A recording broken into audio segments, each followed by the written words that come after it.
My job as a strength and conditioning coach is to remove as many physical limitations as I can. Once you enter the door of the weight room, it's all supportive. Where the field is the thing. Like if you are a football player, you're training for football. I don't care what anybody says. Like you're not training for squatting. You're not training for sprinting. You're training for football.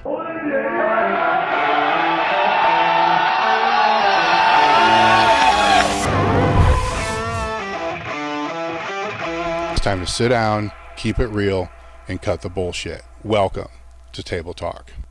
All right, guys, we're back with another episode of Table Talk. Today, my guest is Cameron Josse. I told you I was going to screw. It's one of my things. You've been in the strength and conditioning industry for over two decades, right? No, not over 2 decades. About a little over a decade. So I graduated college in 2013. Yes. So about 12 years now I've been working in the industry. Okay. When you started off, was the internship first or was DeFranco's first? So it was really an internship at DeFranco's was pretty much the very first thing I ever did. And so I think. Well, wait. Let's back up real quick because we're gonna need context here. Yeah.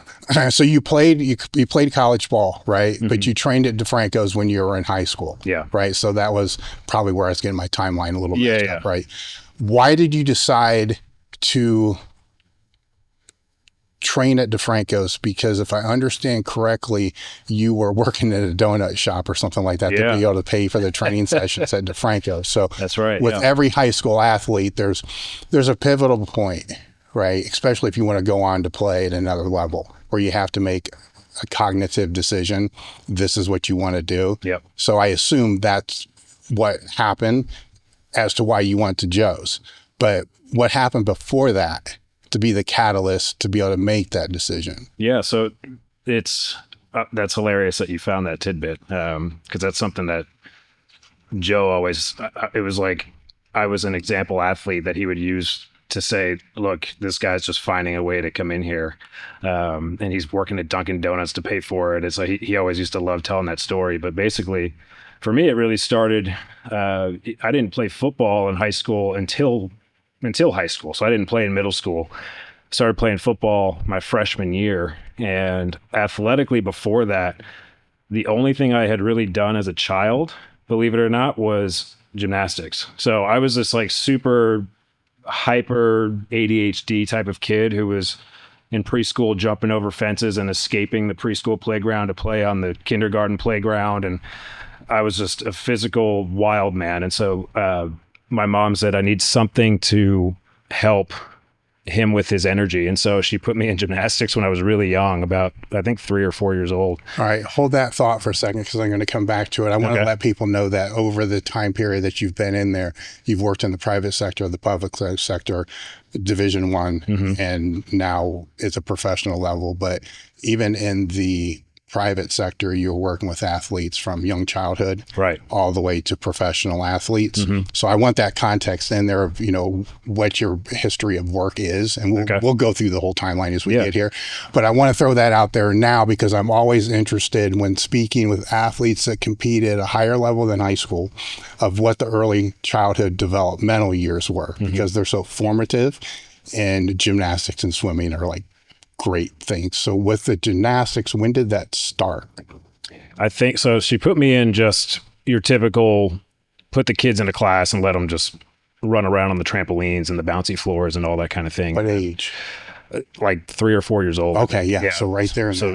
Really young. And basically at some point, really even before I have memory, I started doing little mini competitions with it. Like she put me in, they said, hey, he's maybe got some potential to do a little bit more than just show up and do a class with the open gym hours. And, let's see if we can get him to start competing in it. And so I entered that whole world as a child, like the gymnastics, traveling, doing that as a kid.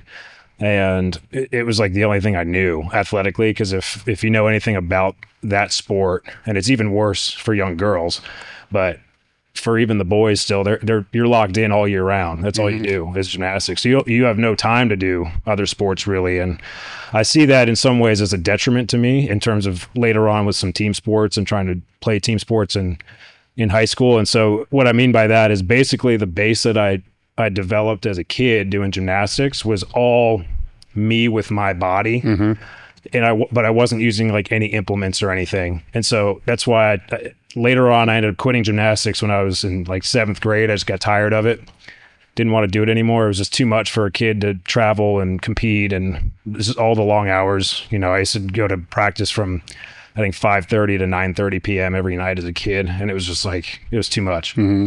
So I ended up quitting, and I had some friends in middle school that were like, you should play football, because just relative strength wise compared to my peers from doing the gymnastics, I had a lot of muscle mass relative to other middle school kids because of doing that. But it was funny because I had these little stick legs, you know, it was like it's all the waist up. I could do like an infinite amount of pull-ups and push-ups and things like that. But I had never trained legs because gymnasts just don't have big legs. And so it was funny how in 8th grade, they started saying to me, the other kids at school, like, you should try and play football. You seem like you're pretty strong. Like, maybe you can help us out. Didn't do it in 8th grade. And finally, I went into it in 9th grade. So at freshman in high school. And immediately I fell in love with it, because I said, this is great. Because if worst thing I got to do is catch a ball and then just hold on to it. I don't need to dribble it. I don't need to use a stick. I don't need to nothing. Right. So, cause I had tried basketball, I tried baseball and all of that in middle school. And I just wasn't any good at anything that involved like using an object or an implement. And so football was great because it was like, I'm just running around either tackling people or I just got to catch a ball and hold it.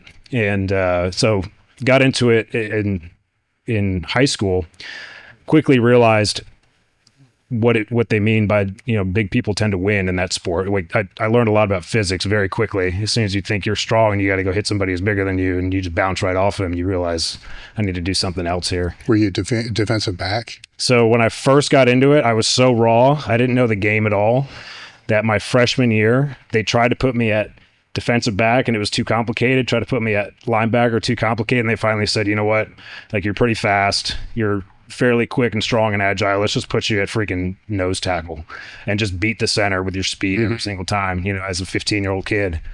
And that's what I did. And so it was just so much fun to just fly around and tackle people. And I fell in love with it at that point. And so that was where I hadn't been following football all that much at that point. Just throughout life, I wasn't really watching it on TV or anything, but after I got into it, I just became immersed with it, because to me, it was almost like this, you know, I kind of grew up playing video games and things. It was the closest thing to almost like a video game leveling up and like putting muscle on the character and like trying to just achieve that next step of progression. And so I gamified the process of football, where I started watching it on TV and I fell in love with how they would just put these guys on display with their physical abilities, their physical prowess and all of that. And I just said, I want to be a strong, powerful, and fast human being. And I want to be as good as I can in football. But I didn't have any guidance really. You know, my mom growing up was actually a personal trainer. And so she, in high school, started getting me into doing some weight training, where her population was pretty much the general population people, a lot of older population people. But she introduced me to at least training legs a little bit and getting into that. And so what happened was, and at this point I didn't know who Joe was or anything. And so as soon as she got me into it, and she put it in my mind that, you know, it's what you need to do. Like, you need to build your body up. You need to train. That's the only way to get strong and big like these other guys on the field. You know, like, you're a freshman, you look at these seniors, look how developed they are versus you. How do you catch up to them? It's not just going to happen by waking up in the morning. You know, you got to do something. Well, it kind of can. It depends on where you are. Yeah, for some people, yeah, that's for sure. But at least she put that mindset in my head of just like, you know, you got to work for it a little bit. And so for me, I just started looking for whatever I could. And the very first thing I found was, I think my freshman year, I was in a Barnes & Noble with my dad, and I found this book on the shelf, and it was 52-week football training by, I think it was Gary Cook was the author. And when he wrote the book at the time, he had been the strength coach, I think in the 90s at North Carolina at UNC for the Tar Heels. And he laid out a full 52 weeks with lifting, running, all of that. And it was pretty old school. You got like quad extensions in there and like a lot of machine work and things like that. But where my mom's gym was as a personal trainer, she had her own business, it was all machines anyway. And so I said, great, I have a leg press, I got a quad extension, I got all this stuff. So let me follow this book and go do the running and all of that. And so I did that for pretty much the full 52 weeks. But then I realized, okay, what do I do now? Do I just repeat it at week 1 and do it again and just do this forever? And so I started looking at all kinds of stuff online, because that was when the internet started really producing some content. And so for me, this would have been around 2005 or so. And that's why I say I've been following work for about 20 years, because through that, I stumbled upon T-Nation, Elite Fitness, like your website, your content. I think it was like kind of the beginning of YouTube really becoming a thing. And I remember just starting to watch those videos. And I had another friend in high school who wanted to get into the lifting with me and all of that. And we just started following all this stuff together. And then I found Joe DeFranco as part of like all the content that was out there, because, Joe had a ton of content at that time that he was writing.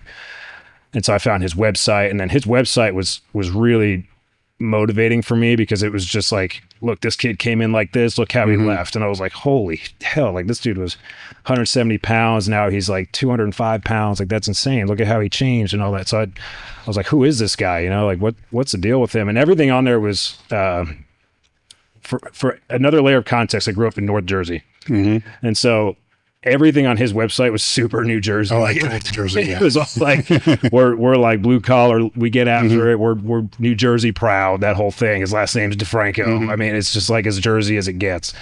And so I'm like, where is this guy's gym? And so where I grew up was called Oakland, New Jersey. And it's in what they call the flow area, which means you have 3 different towns. You have Franklin Lakes for the FL, Oakland for the O, and then for the W, it's Wyckoff, New Jersey. So those were like the 3 towns that shared 2 high schools and middle schools and things like that. And so I grew up in Oakland, and Joe's gym, I found out, was in Wyckoff. So it was like 10 minutes down the road from me. And I said, this is serendipitous. Yeah. Like I'm following this guy's content. I find out he's 10 minutes down the road from me. And so I ended up going to my mom and I said, can you just take me to this guy's gym? And like, can I at least see it and just figure out how I can train there? And, at that point I'd really been stalking his website and everything like that. And so I walked into the gym the first time, and it was humid, hot, smelled like shit. And it was just like, this place is amazing. It was just incredible, because you walk in and there were all these guys just training, and they were just getting after it, motivating each other. Like, not a single pair of shirt sleeves in the gym. Everything was like cut off shirts, like tank tops, just like getting after it. Everybody's just training hard. And I think my mom was kind of like, where are we? But it was one of those things where we met Joe that day, and then we said, what are your prices, all that kind of stuff. And he showed us a sheet, and he really wasn't even that expensive. Like it was I don't remember the exact numbers, but it was like within the realm of possibility. But my mom was like, I'm not paying for this. Like, if you want to do it, you got to figure it out. And I had already been actually working at a Dunkin' Donuts in town just to start making some kind of money. And I said to myself, I want to train here. And if the only way to do that is for me to pay for it, I'm going to just up my hours at Dunkin' Donuts, talk to my manager, see what I can do. And that's what I did. So I upped the hours there so I could go train with Joe. I bought like my first initial package with him. And at the time, everyone around me was saying, you're just this skinny kid that's like, you're decent at football, but you're not going to be able to go past high school. Or if you do, it's only Division III or some small school or community college or something like that. Because I was about 165 pounds at the time. And I was like playing linebacker in high school. Like, there's no shot you're going to play linebacker 165 pounds. And so they're like, even like defensive back at that time, they're like, there's no way at your size. I don't know what position you're going to play, and I wasn't a receiver. So walked in, and Joe was great, because he was the first person ever up to that point in my life when it came to football that said, yeah, I mean, like, just come in, we'll train you, we'll get you there, we'll figure it out. Like, he made it seem possible from day one. Like, at no point did he say you have no shot. It was just like, yeah, just come in and train. And I've seen it plenty of times. Guys get bigger. And within that first year, I went from 165 to 196, and I came back playing running back and linebacker at around 196. So I was kind of like a hybrid safety linebacker type of guy on defense. But my coaches were like, we just want you to be like at least 185. And I came back 11 pounds more than that. And they were just kind of like, what did you do this past year? And so that experience of that first year of training with Joe, that was and the reaction from the coaches when I stepped on the scale and they saw the difference in me, that was like the moment where I said, I want to do this.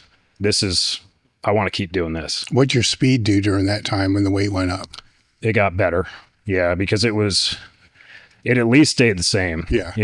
But it for sure got better. And I was jumping higher because the great thing about Joe was he did a really good job of keeping track of metrics along the way. And they were simple metrics. It was just like how much you lifting, how high you jumping, just how fast you running. It wasn't anything crazy, but it was just when you would train with anybody else around that time, at least in my surrounding areas, it was just kind of do X number of sets and reps and just like whatever. Like we're not tracking percentages. We're not tracking weights. We don't know what you did last week. We're just, here's a workout I printed off from like Nike.com or something. And like, here you go, just do it. And the same thing with our high school coaches. They put one workout up on the wall that was literally one microcycle. So 1 week of training. And they kept it on there for 12 months. It was like, just keep doing this. This is what we found. Here's this 1 week that we found. Yeah.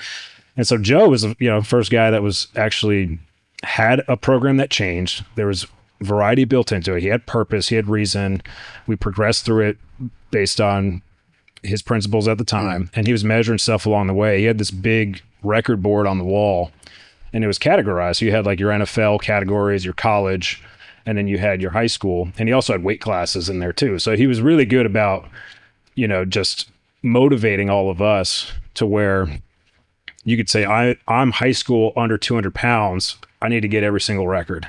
That's what I need to do. And if I end up being bigger than 200 pounds, then I need to beat all those records and keep going from there. And so, he did a really good job of doing that. And so I can tell you that I was jumping higher, I was running faster, and I put on 31 pounds or whatever it was at the same time. But what was crazy was I told you I didn't have any legs.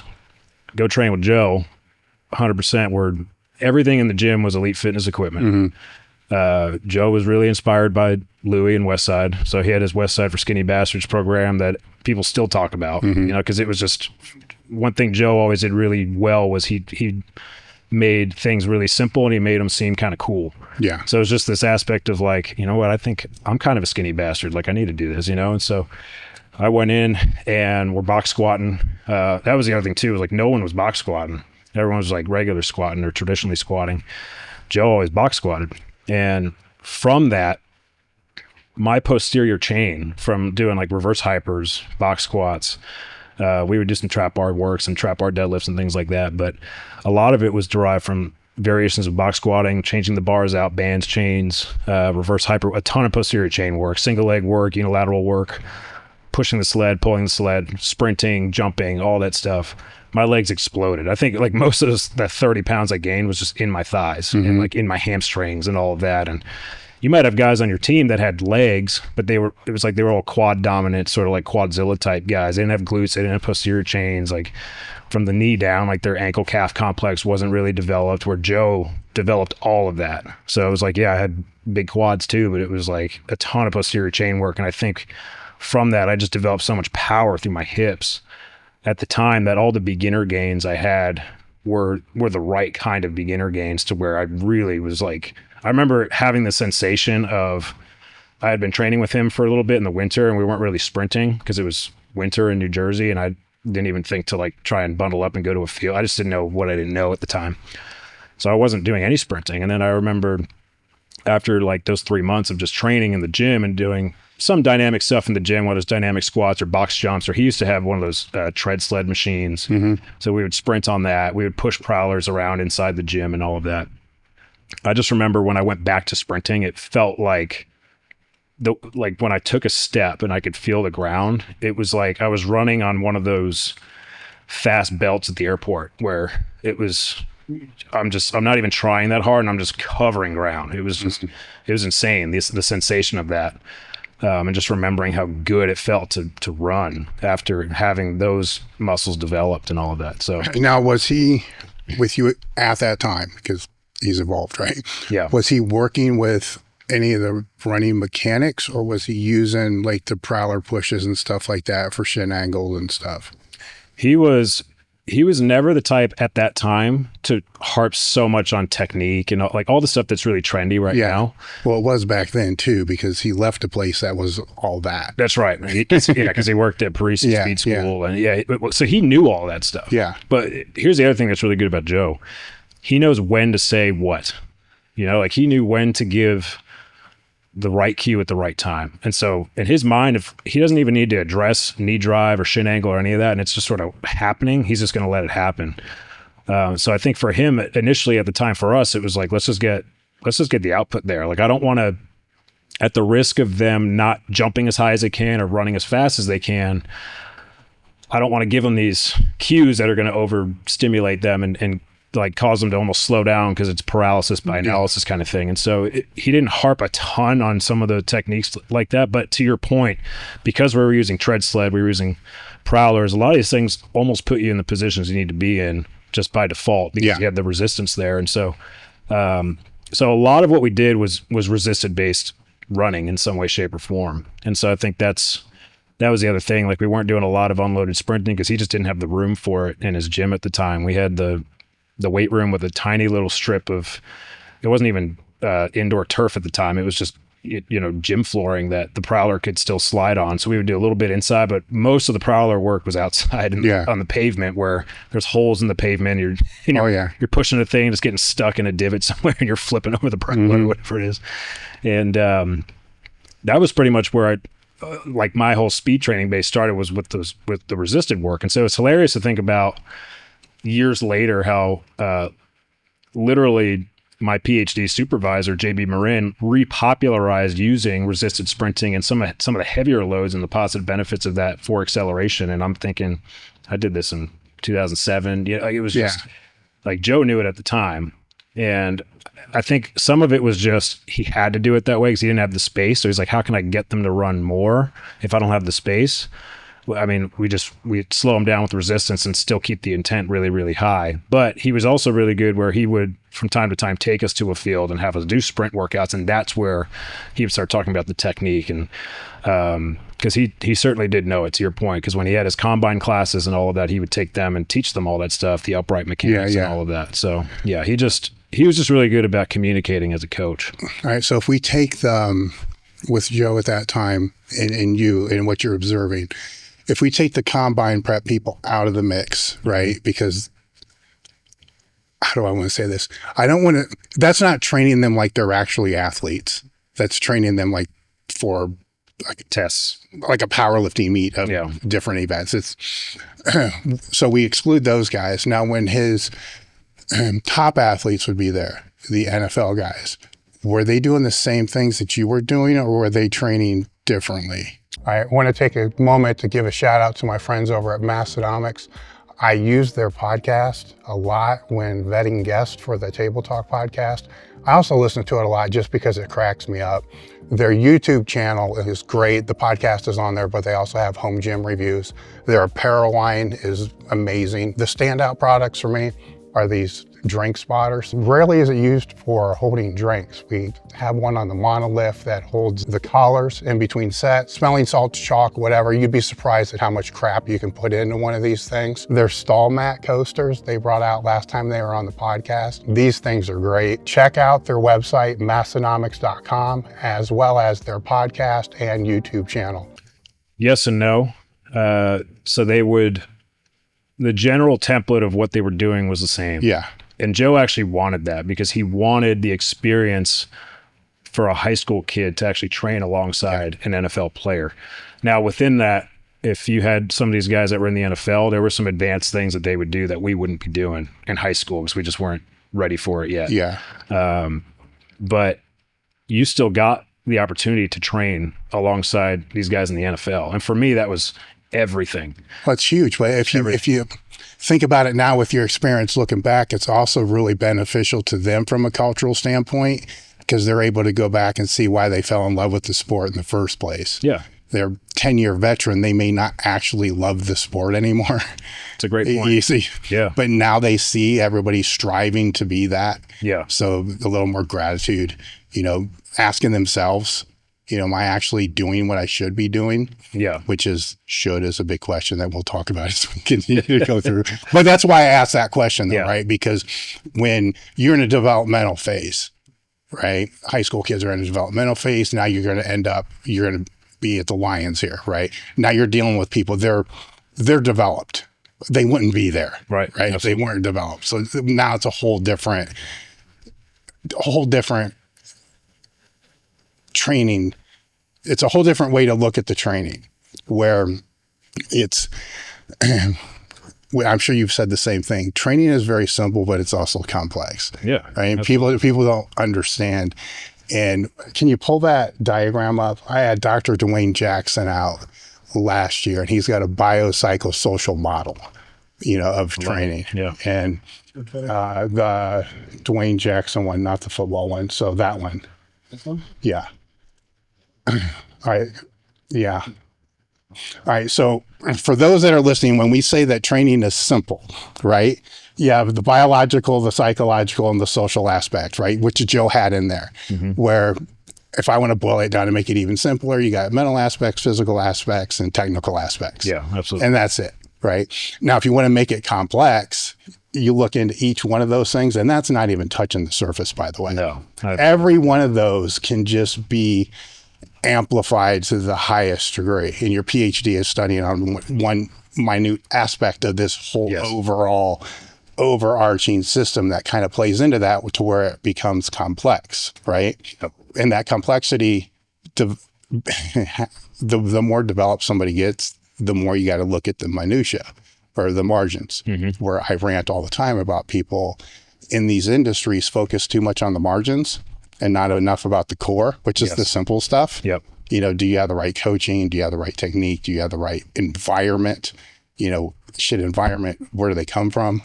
Coming from Jersey, coming from Alabama, all these factors play this big role and play into the whole thing.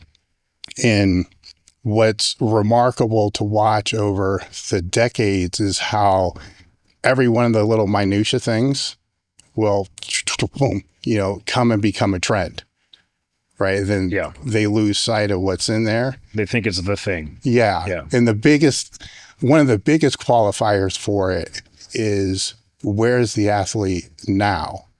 Like, where are they in their developmental phase? Yep. Right? Because if you're trying to train a pro guy like you were training when you were in high school, you're going to destroy them forever. They're going to be done. Yeah. They're going to be done. It's the argument of, you can go ahead and close that now, but it's the argument of, when is somebody strong enough? When are they fast enough? When's their force output enough? All these different things that kind of play into that. So interesting path that you've had, right? Because as just meatheads, and I'll still say we're all still meatheads, right? As meatheads, you're often left with the thought of, what got you there is what's going to take you to the next level, right? And that's not the case whatsoever. It never works that way. Nope. So you come through actually your private sector work is interesting because it's non-conventional to the public sector, because normally you're going to go from an internship. God, I have a lot of questions about this too, by the way. Yep. Because you're going to go from an internship and you're already used to working those stupid hours.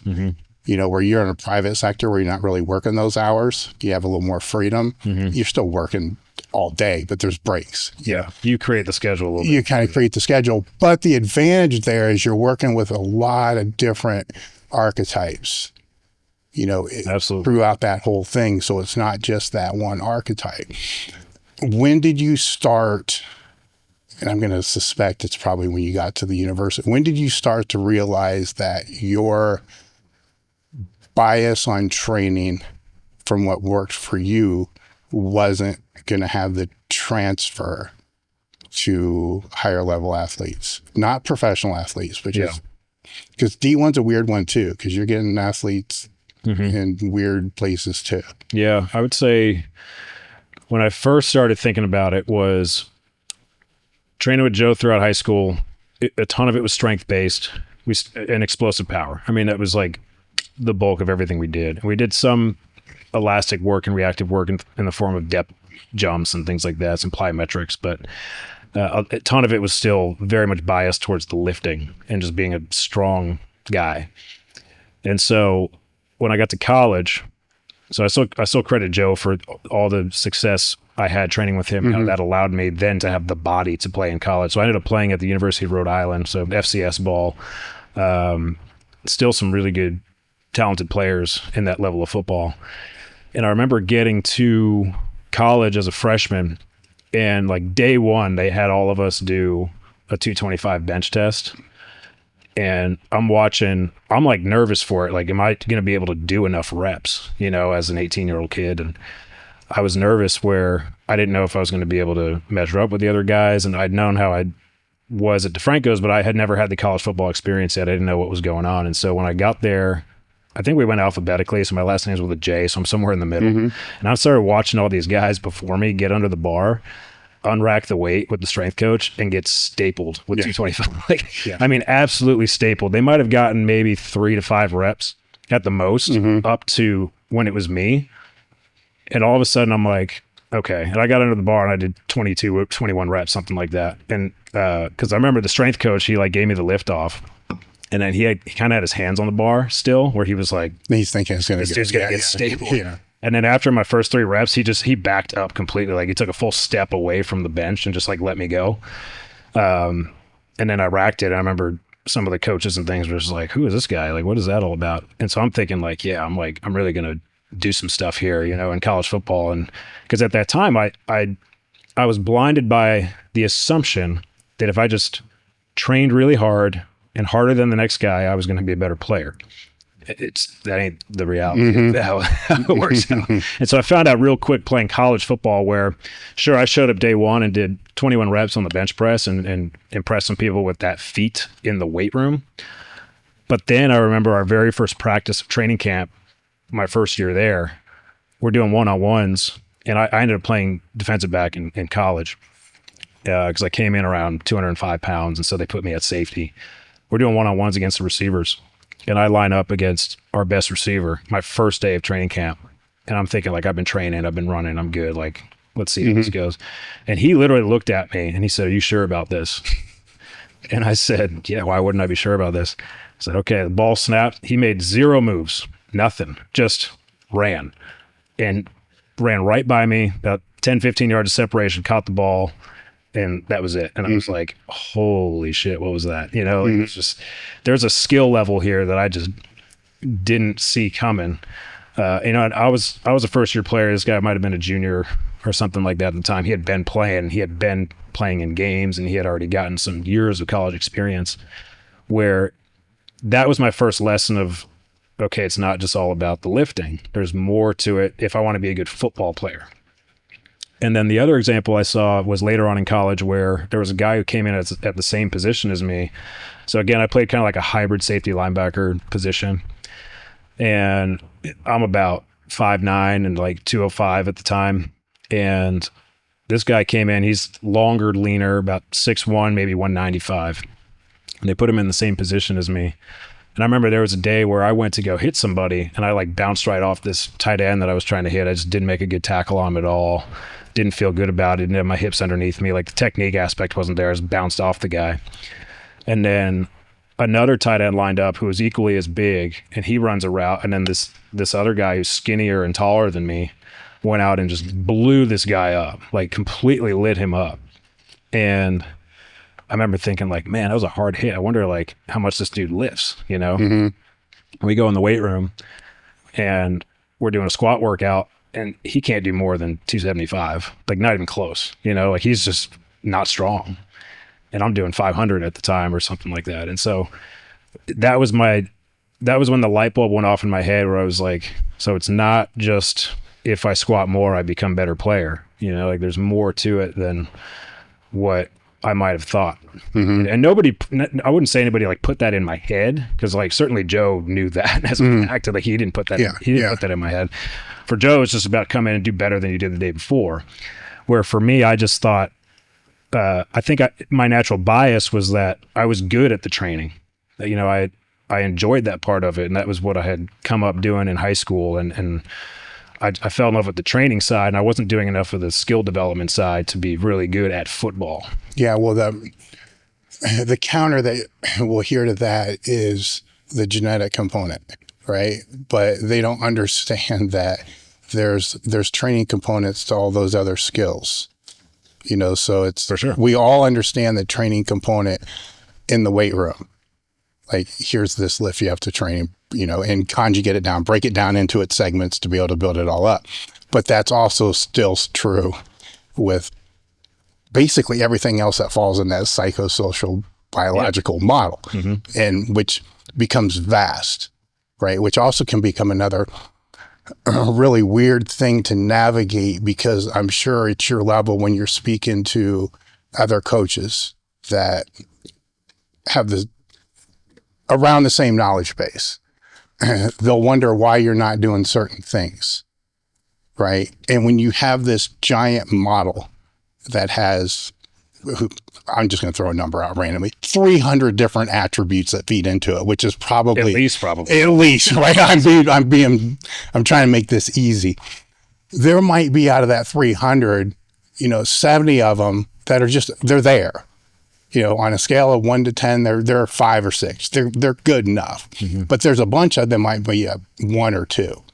And those may not be the things that are in the weight room, right? Which would need that higher emphasis where I'm trying to think in your world a little bit, maybe first step, right? Where you'll have the guys that are really big into like first step training. But you're like, you know what? Yeah, I get it. That's important. But we have all these other things that are, you know, 3 standard deviations under where they should be for this athlete. This isn't really something I have to worry about right now. These other things are more important and may actually increase that one thing. You're saying like first step of a sprint or something like that? Yeah.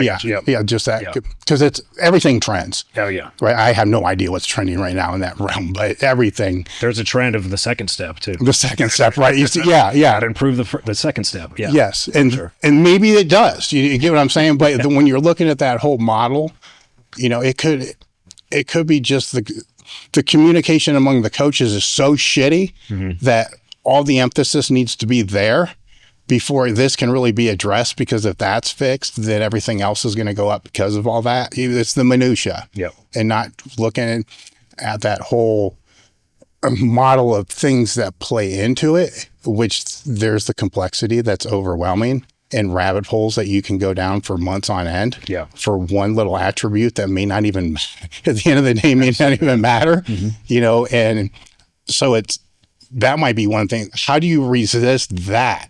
Right? Because when you're working at a Division I university, there's rabbit holes that you can go down all the time, and they're fun and they're great, but they may not have the transfer.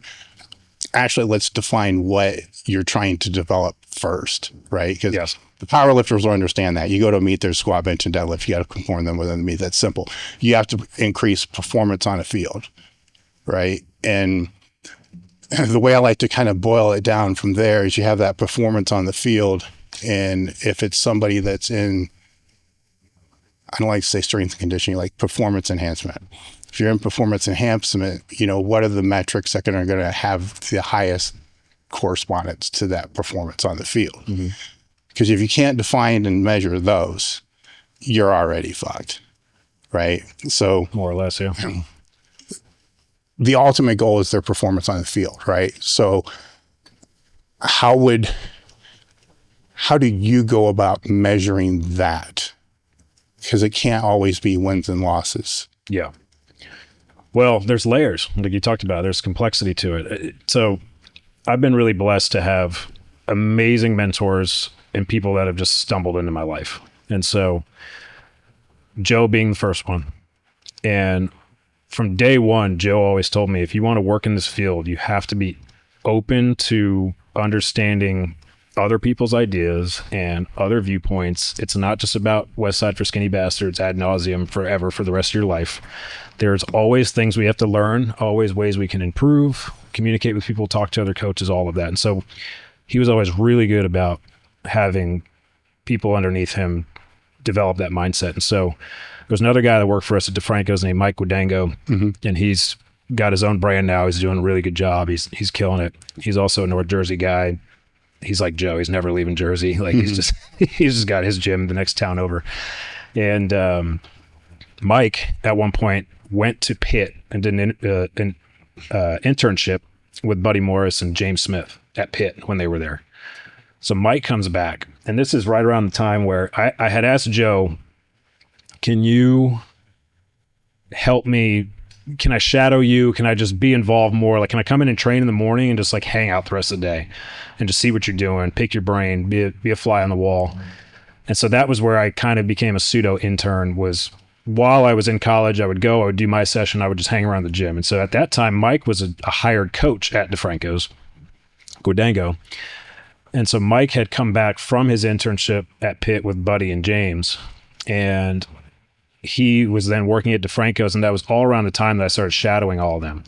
And so Mike just by pure luck is there and had done this internship and started spitting to me about, you got to look into Buddy Morris and James Smith. And like, it's just some crazy intelligent stuff that not a lot of people are talking about. And so that was when I found the interview that you did and Jim Wendler with Buddy and Tom Mysinski at the Browns from like 2005. And I'm just going to say here, if you're a coach who works in football at any level and you have not seen that interview, go watch it, because there's so much gold in there between what Buddy and Milo say.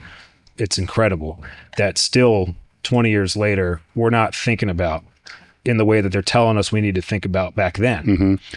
And so watching that video and hearing them talk about the system and all the interrelated parts and how you have various physiological systems in your body that don't all adapt at the same time, that training by nature is incomplete, and so you have to continue to grow. Like, I think Buddy has a quote of like, when the body stops learning, it stops growing, or the brain stops learning, it stops growing. That stuck with me forever after I heard that. And so now I'm going from how much do I lift to trying to understand stress responses, trying to understand physiology a little bit more, trying to understand the nervous system, because that was the theme where everybody starts talking about the nervous system and all that. And then Mike got me through Buddy and James, because James has some really interesting thoughts too. They got me into Charlie Francis and studying all of that. And so to me, I just started thinking about, there's so much more to this than just the weight room. And what's the context of what we're training for? And so coaches fall into these, and I'm one of them. You fall into these cycles of obsession where you might start with thinking if they just lift more, they'll be better players. That's true to an extent, but it's not. It's only the only elevation they're getting is through improved physical prowess from the standpoint of force production. I mean, like, that's what it comes down to. Then you start falling into the speed trend. So everyone starts reading Charlie Francis. They think if I just sprint my guys, they're going to all run 4.3s. That's not true either, right? So you start finding like all these different layers to where it all comes back to exactly what you said, which was, it's the game. That's what we're training for. There is no argument there. There's not. Like, it's not a matter of opinion. Like, if you are a football player, you're training for football. I don't care what anybody says. Like, you're not training for squatting. You're not training for sprinting. You're training for football. And so I started at a certain point, I started thinking, okay, what does that model look like? Because I started seeing people talk about work backwards from the game. You know, like James Smith says that, Buddy Morris says that, all these people say that. It's one thing to say it, it's another thing to actually know what that is, like how we do that, right? Because everyone can sit there, you line up 100 strength coaches and say, do you think we should work backwards from the game? 100 of them are going to say, yes, we should do that. Well, what does that look like and how are we doing that? And so for me, it's another example of simplifying the complex. And so when I got into the university setting, that was the first time I had access to a lot of sports technology and being able to track GPS and some of these other devices and metrics and technology. And I realized pretty quickly how there's not a lot of people who are using this in a simple way that makes sense. Like, they're all looking at arbitrary metrics, because if you look at like Catapult or something like that, they have 10,000 metrics you could measure, right? But at the end of the day, to me, in my opinion, this is all my opinion, I want to know how much volume of stuff they need on the field. So like total distance that they're covering, how many sprint yards do I need them to accumulate? How many changes of direction? How many bursts? Stuff like that, right? And so now, if I can measure the game, and I say they're sprinting this much, they're running this much, what are the intensities of that running?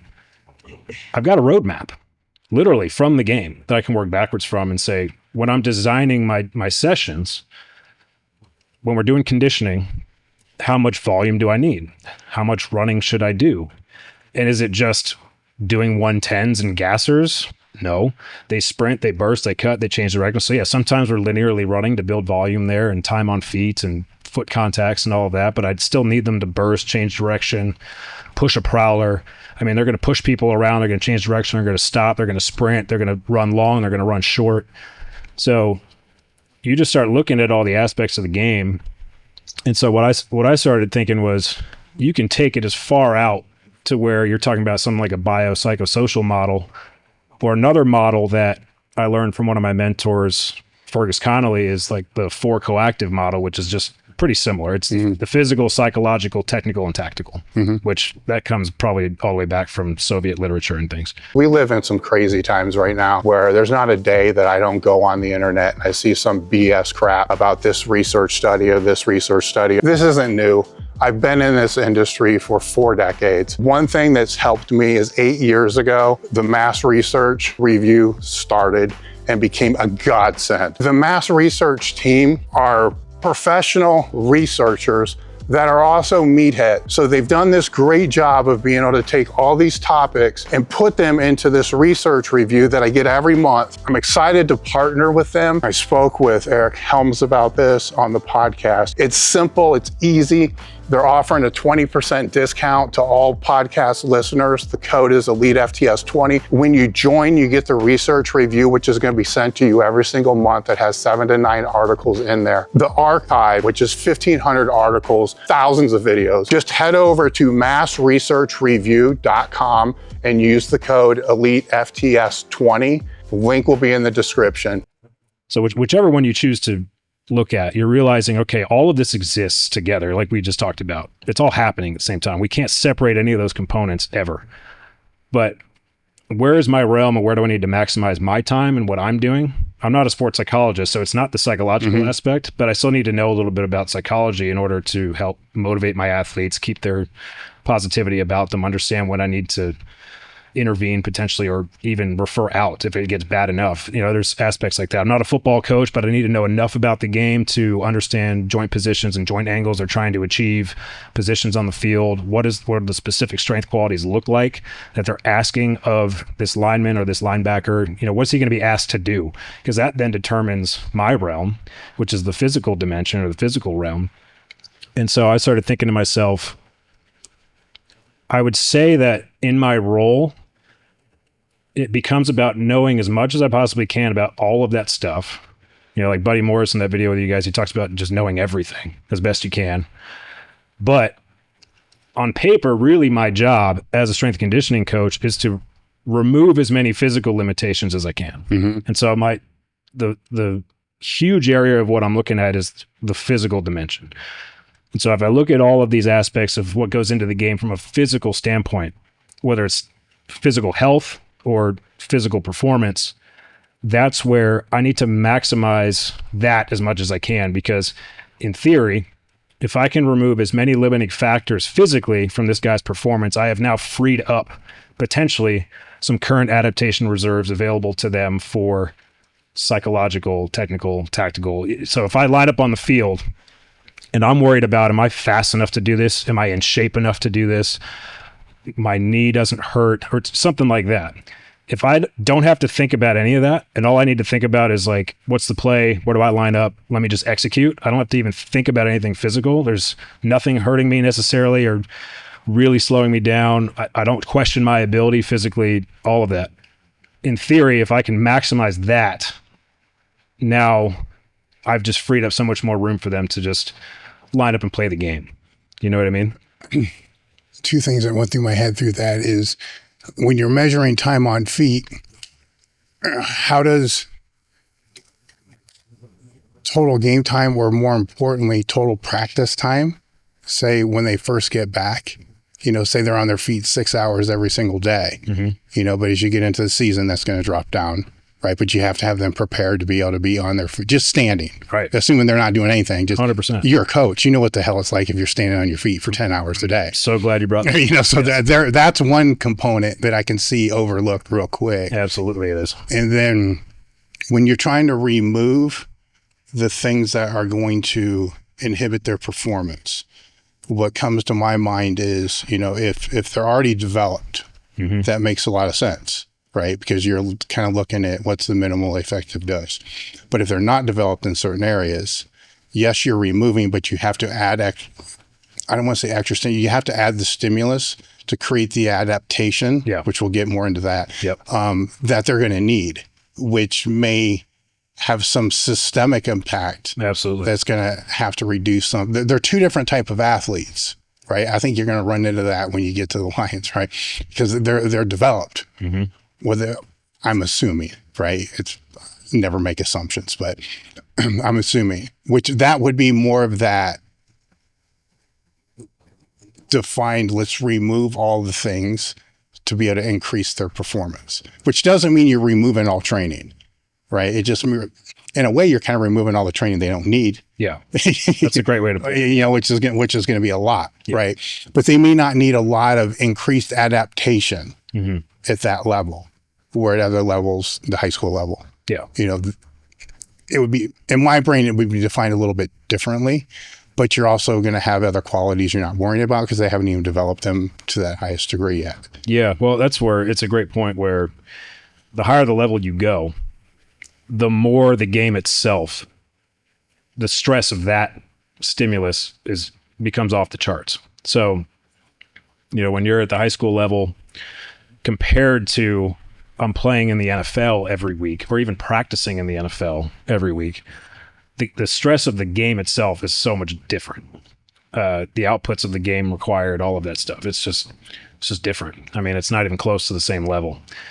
And so, when you're in high school, you have so much, you're just a blank slate, essentially. Like you've got the power of puberty on your side. I mean, you get like a hormonal profile that's like perfectly right for you to just go try all this stuff and train your ass off and just get after it. But then the higher the level you climb, and I think that's why that video from Buddy is so important. I think even to this day is that he talks about that in the video of how we underestimate the stress of the competition at the higher levels, whether it's at Auburn, where I just was before the Lions, or it's in the NFL. I mean, there's a certain stress of competition and practice that I think we mistakenly don't consider properly. And so what I mean by that is I think that there are coaches that are still, even if they don't admit this, if you were to ask them publicly, I think that in practice, they are still looking at them as separate,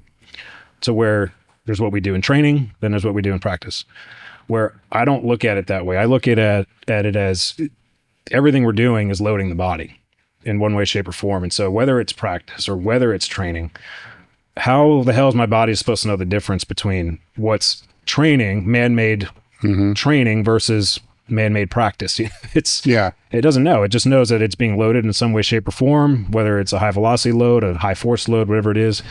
And then it's adapting to that. And so to me, I think we can strategically use sports practice as a form of loading.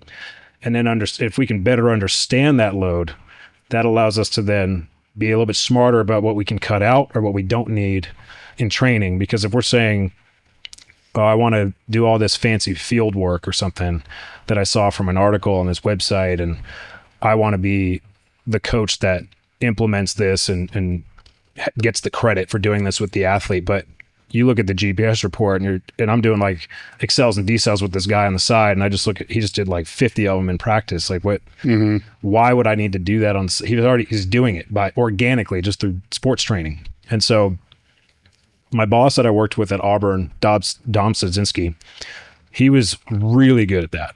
Like excellent at, as soon as practice started, whether it was training camp, spring ball, whatever it was, he would sit out there, he'd watch the whole practice.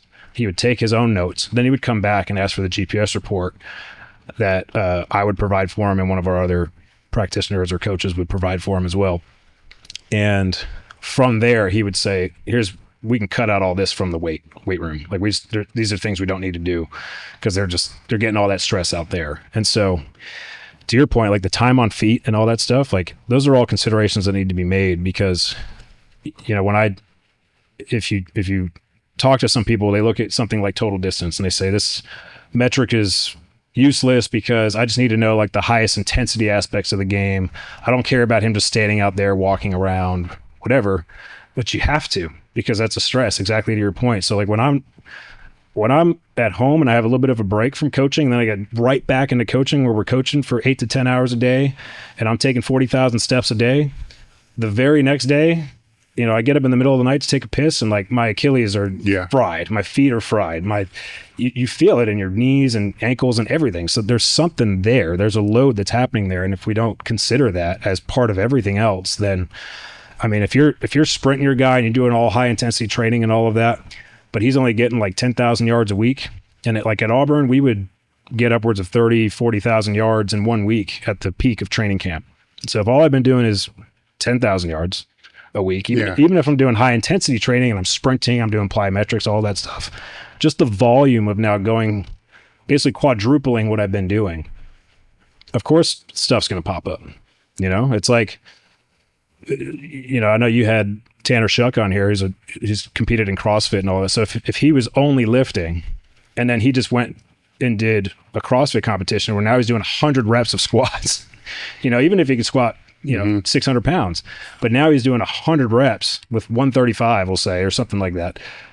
Like he's going to be shot the next day if he had never done that many reps, you know. It's like the first time I tried blood flow restriction, and you read the studies and they're talking about like 30, 15, 15, 15. So you're doing all those reps, like whatever it is, 75 total reps. So I'm thinking like, yeah, it's just body weight. I got these cuffs on my legs, whatever. I'm doing air squats. I can do 75 of them easy, but I wasn't doing 75 squats at any point in any of my training. So even though it's just body weight with cuffs on your legs, I got sore as hell from it the next day in my legs. And I was shocked by that, you know. And you think about, people talk about blood flow restriction as like recovery and restoration. I'm like, that was like a big time training stimulus for me, because I just had never done 75 air squats in a row with or without cuffs. So when you're looking at the practice and using that as a gauge of what you have to say pull from the rubber and turf, right? It's because you have, I call it grass and then rubber and turf. So you rubber and turf, right? And then there's the practice, which is kind of like the grass. How nuanced are you getting with that? Because are you looking at this at a contraction level? Like the cut, is that isometric? Is it eccentric? Well, first off, what is it? You know, because it can't all be muscular for one thing. Right. So like what the hell else is getting impacted? Because you kind of have to, if you're looking at what the volume is, you got to understand the intensity of the volume, but the intensity of what? Like what system is actually getting taxed? Because that's the system that you're not going to want to hit when they come into the weight room. And we're not talking exercises here. We're talking systems, right? Because this is where I think people miss is they'll tag movements or exercises or whatever it is and not look at what the actual adaptation is, right? There's the stimulus, which can be all those things, but it could be a lot of other things for all we know. But there's the adaptation, you know, of what that stimulus did. And that's what you're actually looking to either rest or adapt, you know, whatever it's going to be. But first you got to be able to define what that is. You know, so how do you do that? Because volume isn't going to I know it's going to tell you some things, but it's not going to tell you that. Am I formulating my question in a way that... I totally get what you're asking. Yeah, I'm quite don't know sure how to ask what I'm trying to ask. Yeah, well, so in my mind, if I'm picking up what you're putting down, essentially, is that there's so many layers again, like we're talking about. Like you're talking about even down to the contraction regime. Yeah, but isn't that bigger? I mean, to me, that seems way bigger than people are going to make it out to be. Potentially, yeah. I don't have a great response for that. I think here's how I do it, because I like to keep things as simple as I can in my mind while still accounting for everything else. Let's talk about energy system development, which is now we're talking about essentially conditioning. That's how people understand it. So you've got your aerobic system, your lactic system, your alactic or ATP, PC, your immediate system, essentially. So a lot of people will try and get very specific with it, where they're like, I'm going to train the aerobic system here, the lactic system, or maybe I don't train it at all. Like the true, very strict high-low methodology people, a lot of them think you train really intense, or you train for volume at lower intensities, and like that's it. You don't touch the moderate. You don't do any of that. So for me, I try to keep it simple to where I work backwards from the game. And so I know if I look at the game, I can create an idea of how much volume they need, but then I also know how the game operates, which is here's how many seconds they have on the play clock. How often did we get a play off? What's the average time between plays? So you start working backwards from those elements. And so to me, it's almost like rather than get all in a fit about what energy system I'm training at what point, they're going to have to play the game. So if I use the game and the work to rest intervals and all of that with the game. So I'll give you an example. At Auburn, when we would set up our team runs, essentially what Dom and I came together and agreed upon was, here's what we know. We're going to have the ball's going to be snapped every 30 or 40 seconds. We're not talking about TV timeouts and things like that. Those exist, obviously. Let's say it's a 2-minute situation. You can get as low as 20 seconds before that ball snapped, or even shorter, depending on who you're playing. But let's just say on average, it's going to be snapped every 30 or 40 seconds. Within that, they might sprint, they might cut, they might burst, they might push another human being. So we said, how do we create something fairly simple that encompasses all of this? And what we came up with was essentially a 4-station rotation, to where one station is pretty much just tempo running. So I'm either running in a straight line, or we would do what we call a cut tempo. Some people call them an up back, where you would, let's say you run 20 yards out, put your foot in the ground, run 20 yards back. So we had some kind of tempo running station. Then we had essentially 2 change of direction stations. And the way we broke that up was that in the change of direction literature, there are 2 different layers that exist there, where they have like your true change of direction, which is like a sharp cut, where I really, like to your point, you're like really absorbing eccentrically. You got to stop yourself isometrically and come back. So that would be like your 5-10-5 as an illustration. Like you got to really cut back and fully stop yourself. But then the other layer is what they call maneuverability, which is now it's a little bit more of like a rounded cut. It's like a figure 8 type of pattern or something like that. So how do we get aspects of a sharp cut and more of these rounded maneuverability cuts? So we can do 2 different stations that address both of those. And then the last station was always, they got to go against resistance in some way, shape, or form. So we busted out the prowlers. And so we would rotate between those 4 stations. But let's say you started tempo runs. The way it would work was that everyone was off of 1 whistle. So Dom would give them a 5-second warning. Everyone would line up. So if you're prowler pushing, you're about to push a prowler. If you're doing a 5-10-5 with foot touches, that's what you got. A figure 8 or a tempo run, whatever it is. You're lined up, you're ready to go. He would blow the whistle. Everyone moves at the same time, wherever you're at. So let's say I do the tempo run. It takes me 6 seconds to cover 50 yards. Let's say I'm a skill player. I'm running 50 yards. It takes me about 6 seconds if I'm running like 70, 80%, something like that. What would happen then is, let's say we're giving them every 30 seconds there's a whistle. So Dom will give them the warning. They do the rep. It takes me 6 seconds to do the rep. I've now got 24 seconds until that next whistle's coming. So the time interval was everything, including the work itself. So it's just like when you're in a 2-minute situation in football, they don't care. They're snapping the ball. So you better figure it out. And they're snapping the ball fast. And so that it's not that like you do the play, then there's necessarily 30, 40 seconds. That can happen. But I mean, there's very often it's like they only have 40 seconds to get it off and they're going.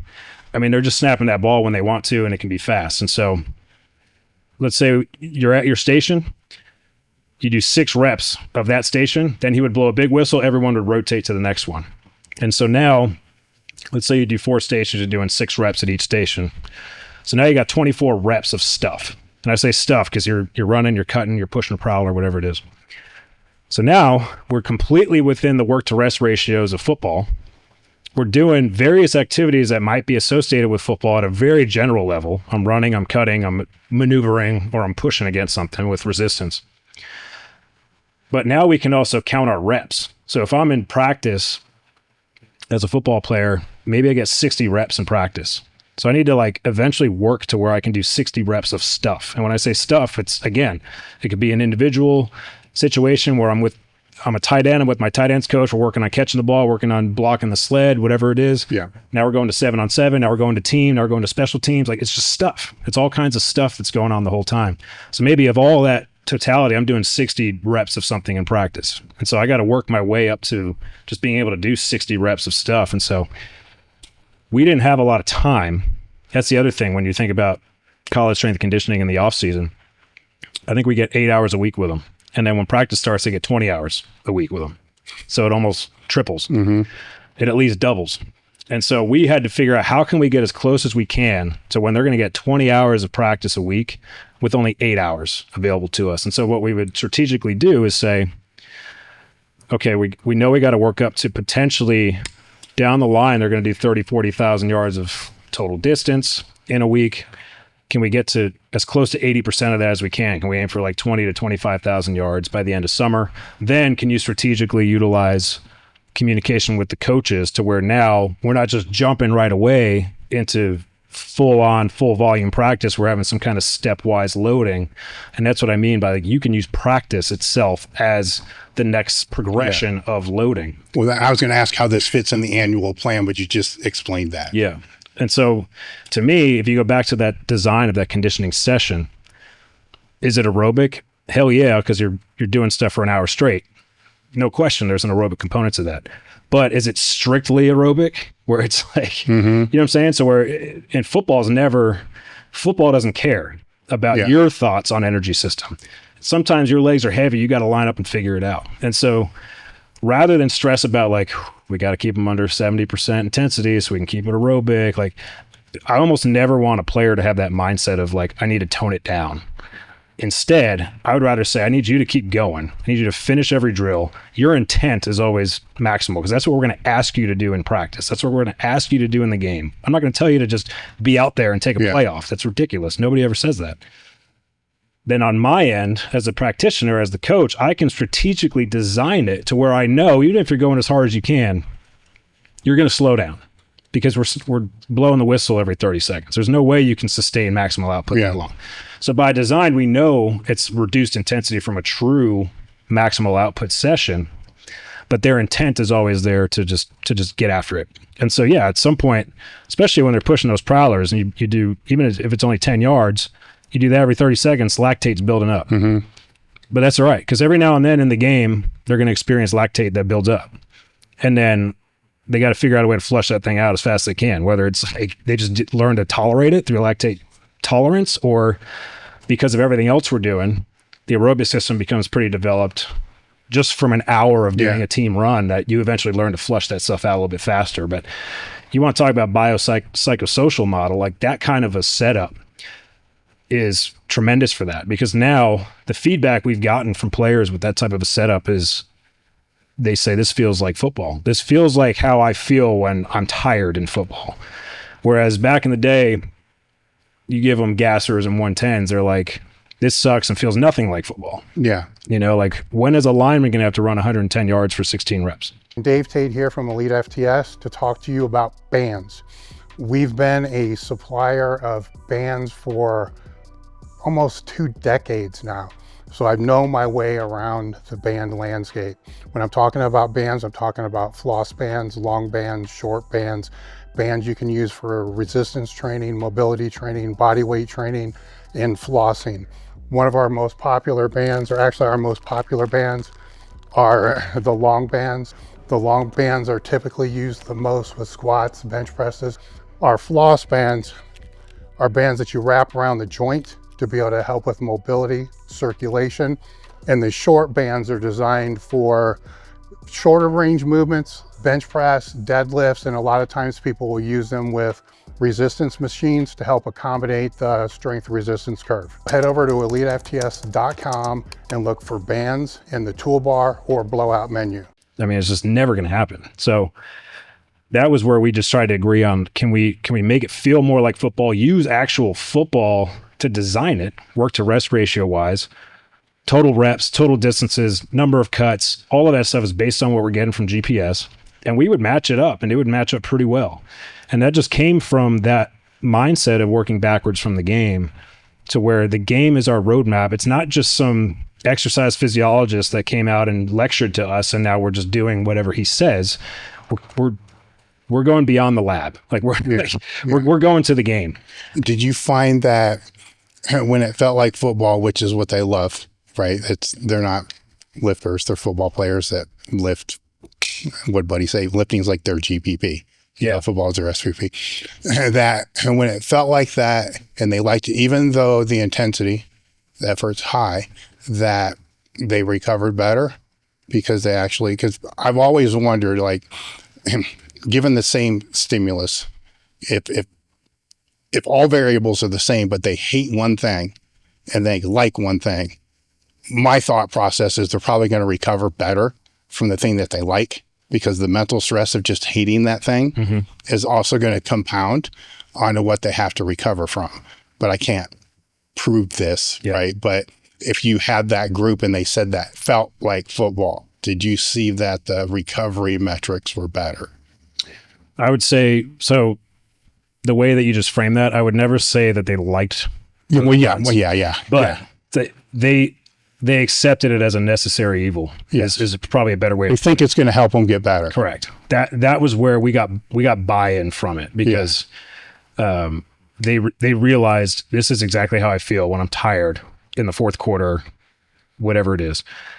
And so we were able to achieve buy-in where they saw it as a necessary evil, as I said before. And so I think that from there, we got in just really good shape, because the feedback we got was, by the time practice came around, and I would say, how was the practice volume? Like, how was it out there? And they were like, man, I just gotta learn my plays, man. Like, I just don't know what I'm doing yet. But like, oh yeah, no, my body felt straight, like it felt really good. And like, it wasn't a matter of like me not being in shape. It was just, I just don't know what I'm doing yet. So that you heard that more often than not. And so from the recovery standpoint, it was just, it's always hard to tell in summer because it's such a grind, especially when you're trying to get them to that training camp aspect. And by the end of it, a lot of times you're just trudging through it. You're trying to make it because you're trying to give them that exposure of what that feels like, because that's coming. That's the storm that's coming, is camp. And camp is,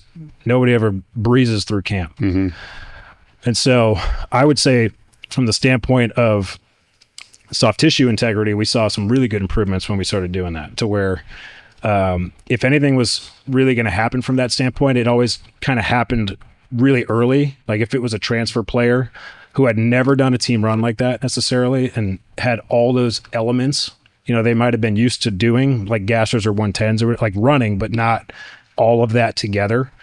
Every now and then it'd be like something in the ankle, something in the calf, or whatever. Something might pop up early on. But as the summer went on, there was like a resilience that was developed from them being able to do all of that.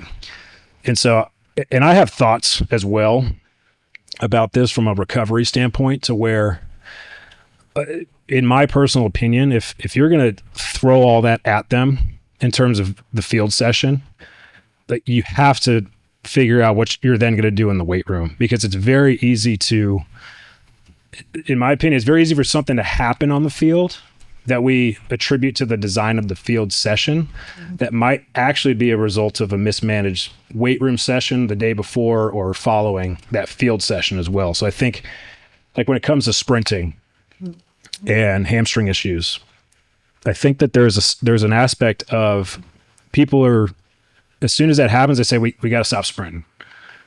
Well, is it the sprinting, or is it just that there was a mismanaged load somewhere else? Because sprinting is a super nervous system intensive, highly coordinated activity. Almost everyone talks about how like every motor unit in your body's going when you're sprinting.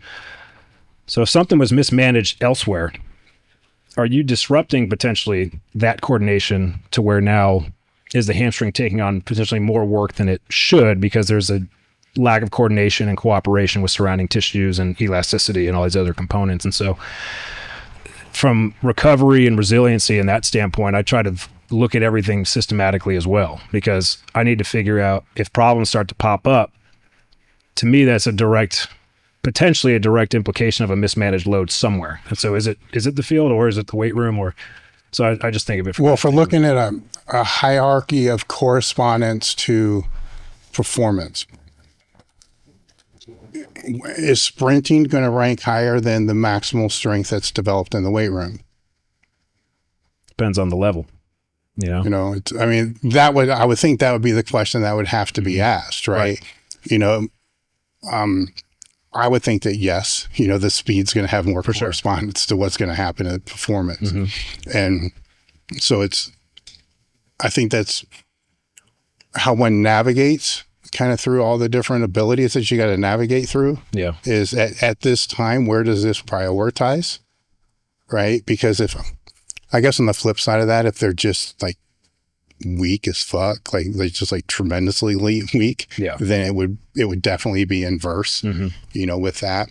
At the level that you're working at, I don't know how often you're going to see that one, but could be, because the biggest squatter is not the best player, Or you might see it in return to play settings or something, like as they're regaining the tissue quality they used to have and things like that. Now, one thing I wonder with recovery is, and I don't think this is a phasic thing, it just seems like it's been trending this way for a long time.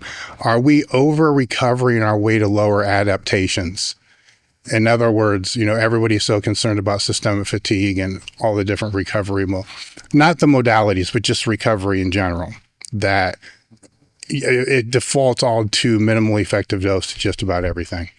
But then you can look at, and season plays into this, I get that, right? Because there's breaks and all this other kind of stuff, where you can look at other countries and look at their overall training volume and conditioning and be like, what the fuck, right?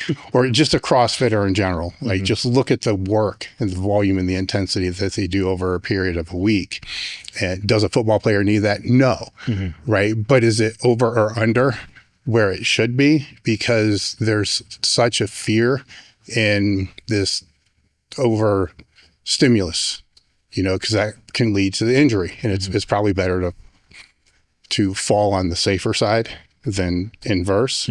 But it seems to just keep getting less and less and less, where the way that you hear it framed is everybody's just a pussy now, and that kind of stuff. But I don't know if that's the intent.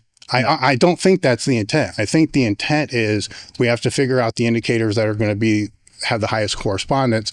We need to double down on those, and we need to make sure that they're ready to play at 100% when they're supposed to play. Yeah, I think that's the real true intent. But you get what I'm asking with this as well? Yeah, absolutely. Yeah, I think from my experience, sort of being all over the map, private sector, college, and the NFL setting, I would say, generally speaking, like as field wide, if you're looking at college strength conditioning for football, I think they are under recovered in that setting. I think that there are a lot of places that are training insanely high in terms of volume and things like that. And there's a lot going on where guys are getting blasted. Like you hear it in the NFL setting. A draft pick comes in and they get there, and all of a sudden the team realizes, like, this dude's a mess. Like he's beat up, he's shot, like he's just a mess. Because in college, it's just do more, go heavier, add more weight to the bar, just keep going. There's a lot of places that operate that way, which is, I would love to get your thoughts on that a little bit down the line here. But then as in the NFL, I think it then flips to where everyone's so worried, because the NFL is so public with injury data, that everyone's so paranoid to potentially be the one who is blamed for this guy's ailment or whatever injury it might be. And so I think it sort of flip-flops, where there's potentially places that are going to be over recovered or undertrained in a way. And so I know culturally with us in Detroit, we try to find the right balance to where we got to push them. They're going to play football. They're going to play it at the highest level. They got to be physically prepared to handle that. But we got to take care of them at the same time. We can't just like destroy these guys. It doesn't make any sense. And so I think that's where now, me being in this role, I'm also going to have a little bit more time to look into this more, where I've always felt and believed and told myself that if I get into an NFL role, I want to take as much of my free time as I can to better understand adaptation in general. Because you get these guys, like I'm going back to work this week to start training camp.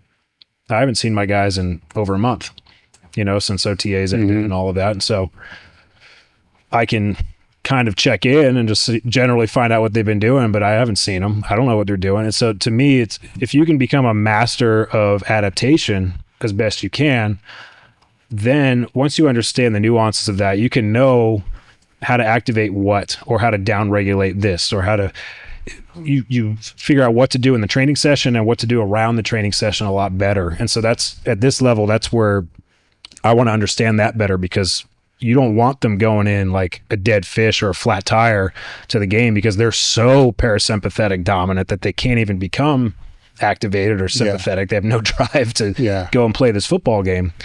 But you don't want them to be overstimulated or overworked or anything like that either. And so it's a great point. I mean, that actually made me think of something, because a month, I mean, if they didn't do anything, you can kind of get a good feel on how long each motor ability will take to degrade. Some like maximal strength may not degrade at all in that whole month. But what it made me think of as you were speaking there is how much of a cluster, how the transfer portal, for college has got to be freaking insane, because you're going to get somebody come in basically out of nowhere that it's going to jump right into the program that you have that may be already completely fried or burnt out, or so not ready for the program that you have. And this shit happens like in weeks, right? Yep. I mean, it's just boom, they're there.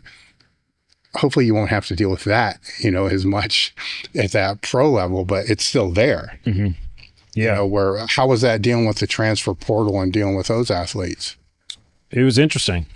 Like to use a non-word, because it's the same thing. You just don't know really what they've been doing or what they've been stressing. And this is why I'm so big on just sharing information with coaches. This is why I think we need to, as an industry, we got to be more of an open book and just be open-minded to things and hear different ideas and collaborate and communicate. Because if we can get to the point where generally we're all at least ensuring that we've got the big rocks covered, it's going to help everybody else. Because I might have a player transfer to you, vice versa. But if I know how you operate and what you've been doing and all of that, I can sort of just pick it up and let's roll. Like get them acclimated into my program. We're good to go, and it's not that much different than your program. We just got to do a better job of finding what matters most, and not. It's the whole trend thing is just so disruptive to the industry, I think, because we just lose sight of some of these big rocks that need to be in place. And it's the same thing in the NFL, because you could sign a player off the street during camp and all of a sudden he's just thrown into camp. Like that happens in OTAs too. You sign a guy potentially off the streets who becomes available, and you want him and you sign him and you cut somebody else and you replace him, and now he's thrown into OTA practice. I mean, it's the same concept, but there's that quote from Charlie Francis that's great, which is that coaches are incredibly innovative in their efforts to mess things up. Yeah. Like we're just so good at messing stuff up because we want to overinflate our importance to everything that we're doing. And so I just wish we as an industry could communicate a little bit better. And that's why learning from Joe was so good for me and all these other people, because they're open books. They're like, let's become better as an industry so we can all, it's all about the players at the end of the day. So there are literally players, and this is not an exaggeration, that have gone through certain training programs and just college experiences that could have gone pro and had a long career in pro, but physically by the end of their college careers couldn't do it anymore. They just couldn't, because they're over volumized, they're overtrained, they're beat up, they're over practiced, overutilized, whatever it is, and under recovered, where there was like no restoration modalities in place. It's just kind of like, just get out there and play, get out there and train. We don't care. But I get it, because there's a challenge behind all that when you're trying to develop a culture. You know, like in the interview that you did with Buddy from 20 years ago, I was cracking up. I don't know if it was you or Jim that said this to him, but he's talking about rest being a training means. And one of you guys looked at one of the players on the Browns facility and said, there you go, man, there's your way out. Like, just tell him you need to day off. So you can't do that either, right? You can't just foster this culture of guys like, I just don't feel like it today, I'm not going to do it. Culture is it's a big thing. I don't want to mention schools by name, but I've seen a lot of Division I schools in the weight room training, right? And it's not always a pleasant experience, especially to a meathead, right?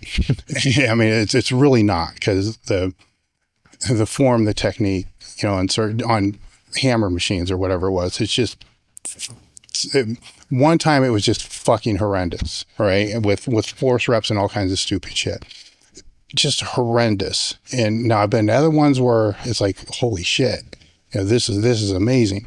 But the contrast I can make is the one where I'm like, holy shit, this is amazing, didn't have anywhere near the same culture as the other one. And by culture, I mean all the guys getting after it. They're in groups of 5. There's leaders in there. They're following. They're moving at stations at times when they're supposed to be. And guess which one was playing in the playoffs and which one wasn't. Absolutely. Right? So I left there thinking, how much does this really matter? You know, it's in that weight room. All right. I still don't know, you know, because it's like, this is really, now granted, they could have done things better just to not get hurt. Cause I mean, it was fucking horrendous, but I would say that culture, I mean, recruitment wise, we're talking same level, right? So we can talk genetics and all this other kind of shit and all that other kind of stuff. To me, the biggest difference was the culture of that whole thing, you know, and the ability for these guys to work together as a unit when they're supposed to work together as a unit. And it was happening in something that they probably didn't really care about, you know, the way per se. And so how have your thoughts on that changed over a period of time? You know, the actual work that's done with the barbells or in the weight room? A lot. It's coming out of the private sector. I took a job at Indiana University. I went to work for Aaron Wellman there, and Aaron Wellman had been at the New York Giants. He's there again now. Had left there to go to Indiana and called me. I'd gotten to know him just from being at DeFranco's in New Jersey and going to visit him at the Giants. I went to go work for him. That's where I left the private sector. I knew I wanted to work in teams and all of that. And so that first off season at Indiana, you know, I was at DeFranco's. It was so individualized to where if I had something on the program, the guy couldn't do it. I could have him just skip it altogether, right? And it's no big deal. We just go to the next thing and we still get a good training session. Where I had to learn real quick in the college setting, you can't do that. Because as soon as you tell a guy just sit this one out, instead of just giving him something he can do, he's going to realize, oh, I could sit stuff out whenever I want to. And the cultural piece is huge because especially if you want a tough, hardworking team, you know? And so I think really when people talk about the mental toughness and all of that, ultimately what they really want is just a team that's not going to quit in the game.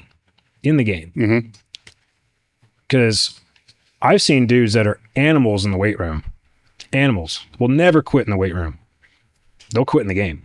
Those same guys, you know, like it's so context dependent in terms of the mental toughness and what kind of culture you want to have. And so the thoughts I've come across is that we got to understand like where are our risks higher versus not, if we want to decide we want to put on that bravado and that tough guy mentality of like, I don't care what you think, like line up, let's go, let's do it. Because that's football. There's always going to be that element of football. For anyone who plays it, they understand that. They know that there's that just testosterone-filled competitive aspect of football that is about, you see a dude pulling himself out, we got him. You know, like we're better than him. Like we're tougher than that dude. So where do we try and strive for that and where do we not? And in my personal opinion, where traditionally in strength conditioning and in a football setting, it's always been in the squat rack, like lift the heavier weight, or if we're doing a max out for reps, you know, if you're doing 5-3-1 back in the day and you're doing your 5+ set, keep going, keep the whole room's around you, keep going, get 10 reps, get 12 reps, like keep going. Pass out under the bar if you need to, that whole thing. Great. I mean, I came up doing that. We did that at DeFranco's, all that kind of stuff, but there's a huge risk associated with that.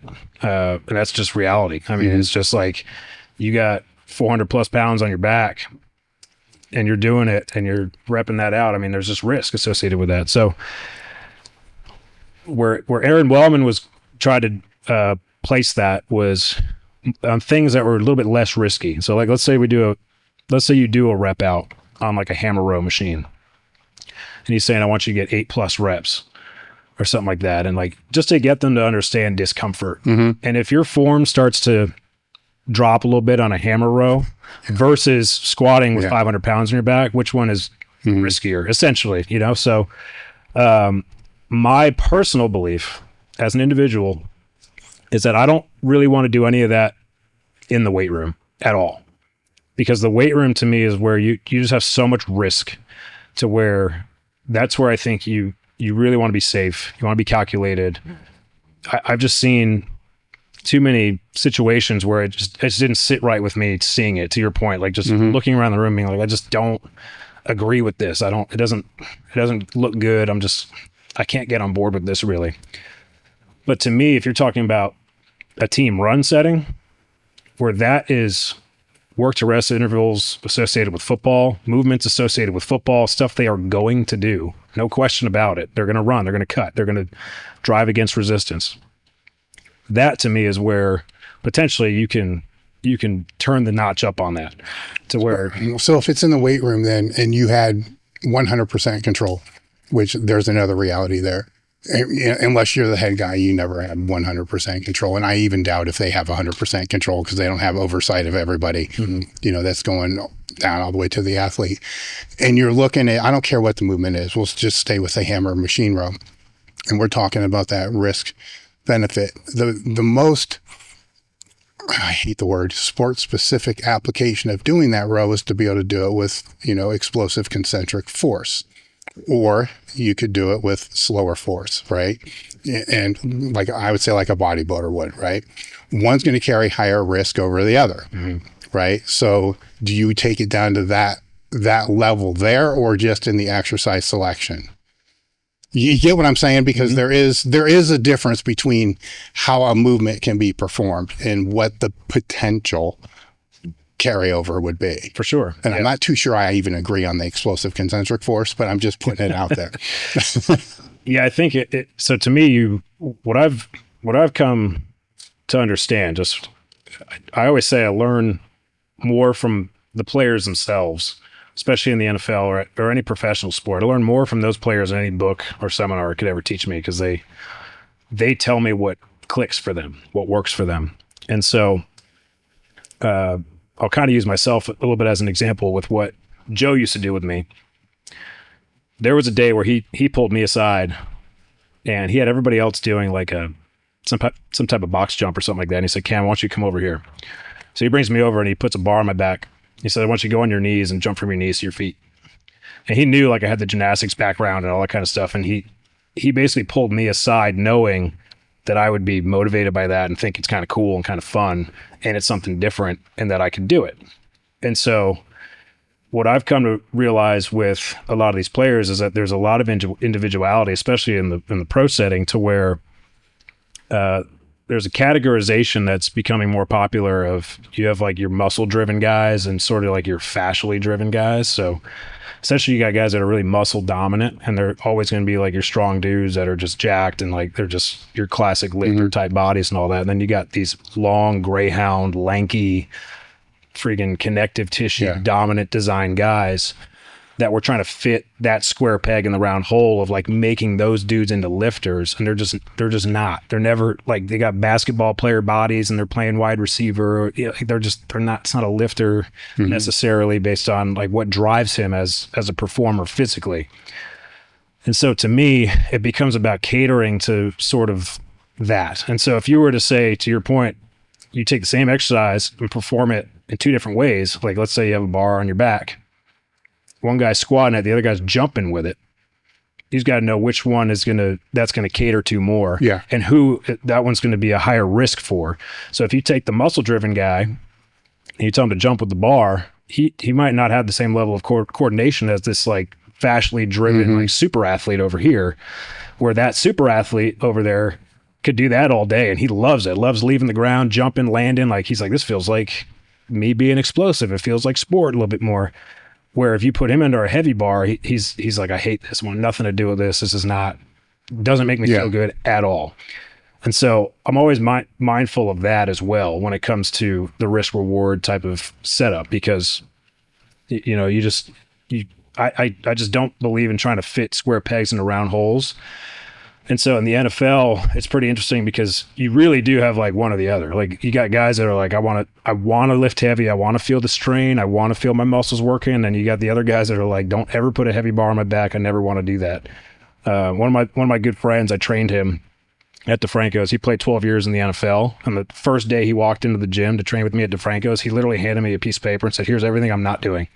And it was like deadlifts and squats. He's like, find a way to train me. I'm not doing these things. Because he had like a discectomy in his low back. And he was one of these like fascially driven guys. And so he was just like, I don't want to bar on my back. I'll do like a goblet squat. I'll front load a little bit, but like I want to mostly just be explosive. Or if I go heavy, I want it to be unilateral.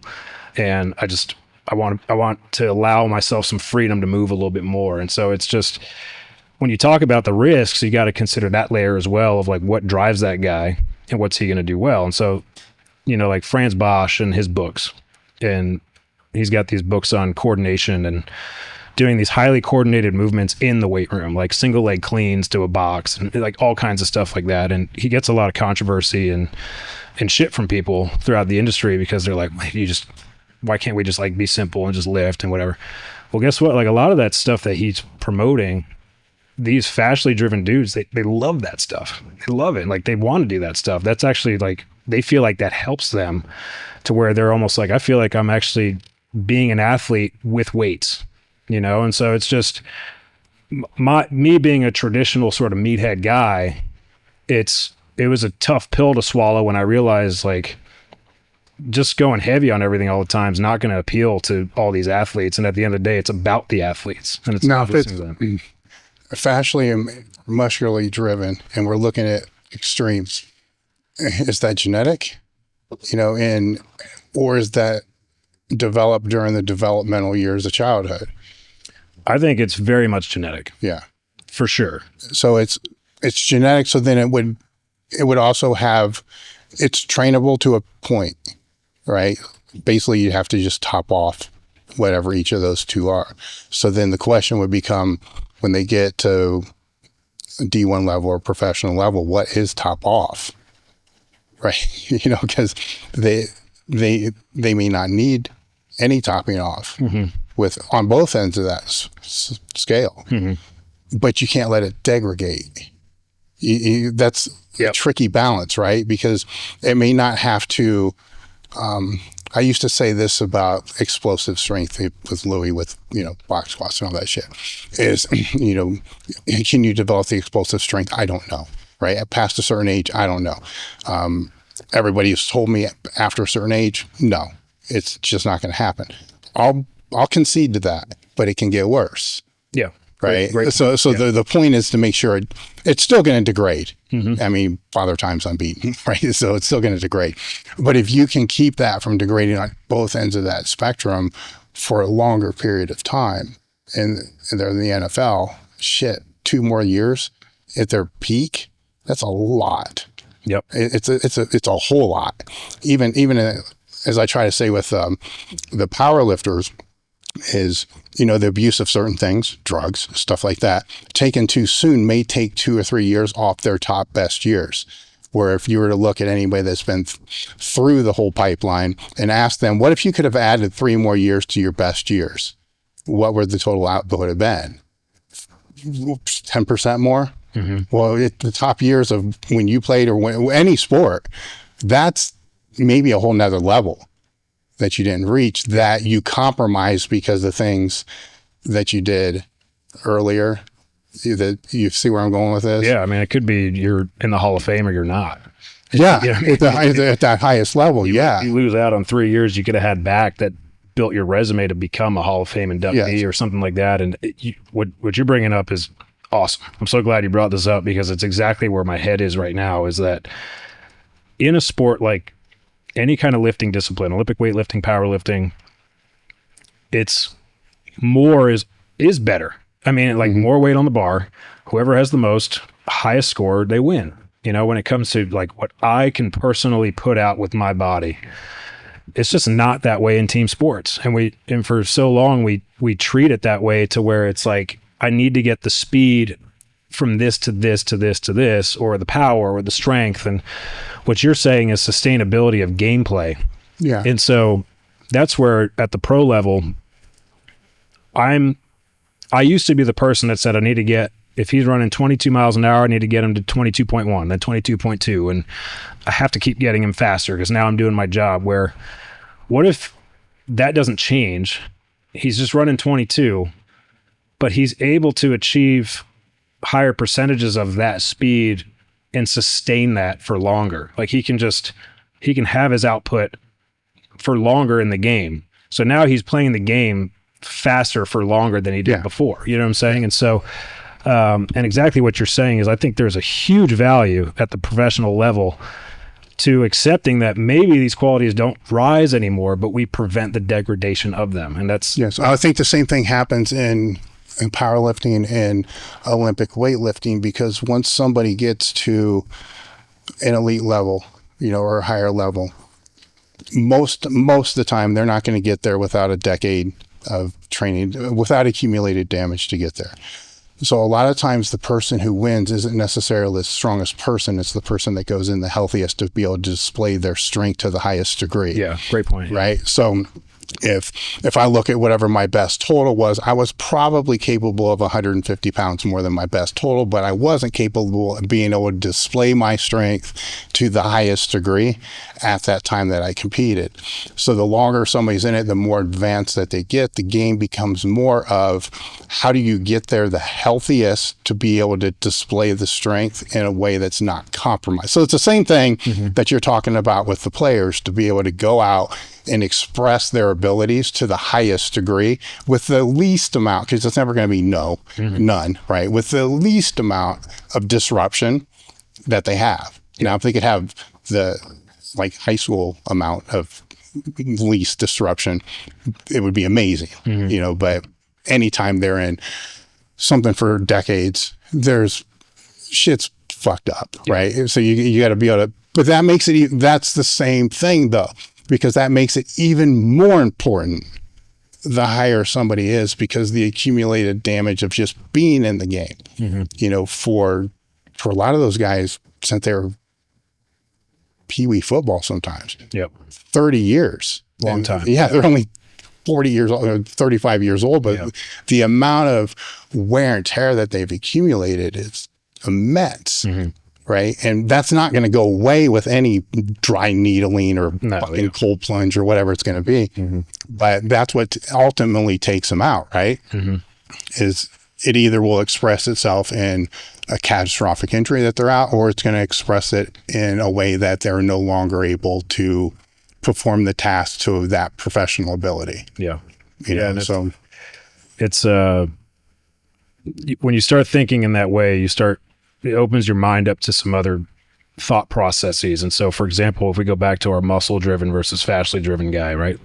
In our field, we all inherently understand that if I have 225 on the bar this week and I put 315 on the bar the next week, I got stronger. If I'm benching it or squatting it, whatever, more weight, more force, the force side of the equation goes up. And so when you have someone who's fascia-driven, and they don't want to grind through something, they'd rather jump or something like that. And you put a trap bar in their hands and you say, I'm going to put this on 2 blocks and you can jump in the air and kind of stick the landing and reset it. And you say, I want you, let's just say for the sake of the argument, you keep velocity threshold the same. So I want you above 2.0 meters per second on a velocity-based training device. And they can do it the first week with 185 pounds. They can jump over that threshold with that. And then 2 weeks later, now they're doing it at 225, right? It's just like, so velocity was pretty much kept constant. They're achieving the same sort of jump height and takeoff velocity, but more weight was added to the bar there. Who's to say that that's also not driving the force side of the equation up for that specific athlete? You know what I mean? So I think everyone's always thinking like you've got to have, the strength has to be static, maximal type lifting, compound lifts, but who's to say it's not just driving up force qualities in general? You know what I'm saying? What to go deeper in that question, something that I wonder is on the strength side, and the same thing with the jumps that you're talking about, you used 185 to 225, right? Let's say that 185 to 225 happens over a 4-week time period. If we're only looking at the adaptation from week to week, wouldn't the adaptation still be the same if it was 185 to 190 to 195 to 205, but now the joint wear and tear is going to be less because it's less weight, and the weight room would be, you know, everybody wants to try to progress, you know, 5-10 pounds per week per movement, where what if that increase was slower? Like, yes, it's great to go from a 200 bench to a 300 bench in 8 weeks. Everybody wants that. Mm-hmm. But if we're looking purely at adaptation, yeah, and after you get that 8 weeks at 300, your adaptation pretty much stalls. And then you get the sticking point at 300 forever. You had 8 weeks of adaptation. But what if that was 20 weeks that it took to get to that same 300? Now we got 20 weeks of adaptation, which is actually better. From a sport standpoint is what I'm speaking more so here. Yeah. I would think that would actually be better because you're able to have that adaptation for a longer, because who's to say, this is where I don't know, like who's to say that the adaptation progression has to be based upon the load? You get what I'm saying here? Totally. Yeah. It's to expect if I'm looking at the strength athlete again, if I'm breaking it down to their accessories, right? And they're used to having to use 150 pound dumbbells and they're going to do fucking 10 reps, right? And they're going to go from 150s to 170s over 3 weeks, and they get 3 weeks, but then fuck, I can't do this exercise anymore. I got to switch to something else, whatever. It's kanji.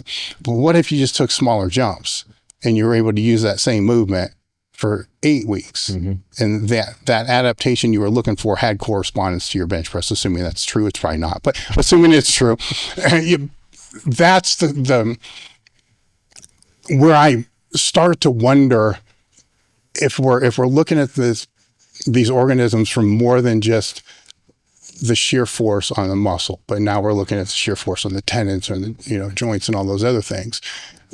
Obviously, the lower load is going to have less sheer force, which overall, if it's the adaptation, you know what I'm saying? If it's totally the adaptation that we're looking at, yes. And that's what I think gets lost a lot in all strength and conditioning is, are you looking at the numbers or the adaptation that you're trying to derive from the numbers? Correct. Sprinting or whatever it's going to be, mm-hmm. right? Where it gets weird with trap bar jumps and stuff like that, because intent plays a role. Totally. Where if I'm having somebody do box jumps and I want to progress them over a period of time and they're going to go up in box height, I don't want them to over jump the box if I want it to be 70%. Mm-hmm. But try to tell some of these boundy guys to not do that. Mm-hmm. It's always going to be that 95%. So I don't know the answer to that one either. That's kind of more in your world. Yeah. But how do you deal with the progressions with those type of things? I love what you said, because I'm a big believer in slow cooking. Like if you can. Is it though? Because it's the you know what I'm saying? Like the adaptation is still cooking at the. Yeah, well, exactly. Yeah. I'm saying like the external. Yeah, I know. Yeah. Visually what's being seen. Yeah. Like you would refer to that as potentially being like a slow cooking process. Yeah. But what you said is brilliant. And that's another thing that I don't think we think about enough in our field is, what are we trying to do? What is the adaptation that we're chasing? So for example, deceleration. You find at the highest level that it's not necessarily the fastest guys or strongest guys, but a lot of it has to do with these eccentric and isometric qualities that are pretty superior in a lot of the better players in the NFL. Like they're really good at like eccentric rate of force development, just stopping faster, mm-hmm. eccentric utilization. They can utilize the stretch shortening cycle like way better than the next guy. Like Amon-Ra St. Brown, wide receiver for us Lions, one of the best receivers in the NFL. You know what his 40 time was at his pro day? I think it was like 4.6 something. So, but this is like an elite stopper and decelerator and like cutter and all of that. So if you watch him play, he's just got immense control over his body, and that he plays really well as a result of that. And so we could say to ourselves, okay, we want to develop better decelerators. So what are we doing to foster that? And so it's just, you have to think about what you're actually trying to get done. And so if you say, well, I still want to lift heavy, I still want to do this, I still want to do that, like, to your point, all that stuff just adds together, and you're something's got to give at some point. What's going to give? Mm-hmm. And so I think, and maybe I'm wrong on this, I'm curious to hear your thoughts from a lifter's background. I think a mistake that we made in football strength conditioning was that when I played in college, we didn't do all this field stuff. Like, we had a basketball court that was right next door to the weight room. And when we had our training sessions, we would go in that basketball court, do a couple jumping jacks and leg swings and walking lunges and whatever. Then we're right to the bar and we're doing cleans. We're doing our clean warm up, whether it's a Bergener warm up, whatever. We're just going right to the bar. Like, there was no, there were no plyometrics. There was no sprinting. It was nothing. It was just all weight room. And then we'd go play football.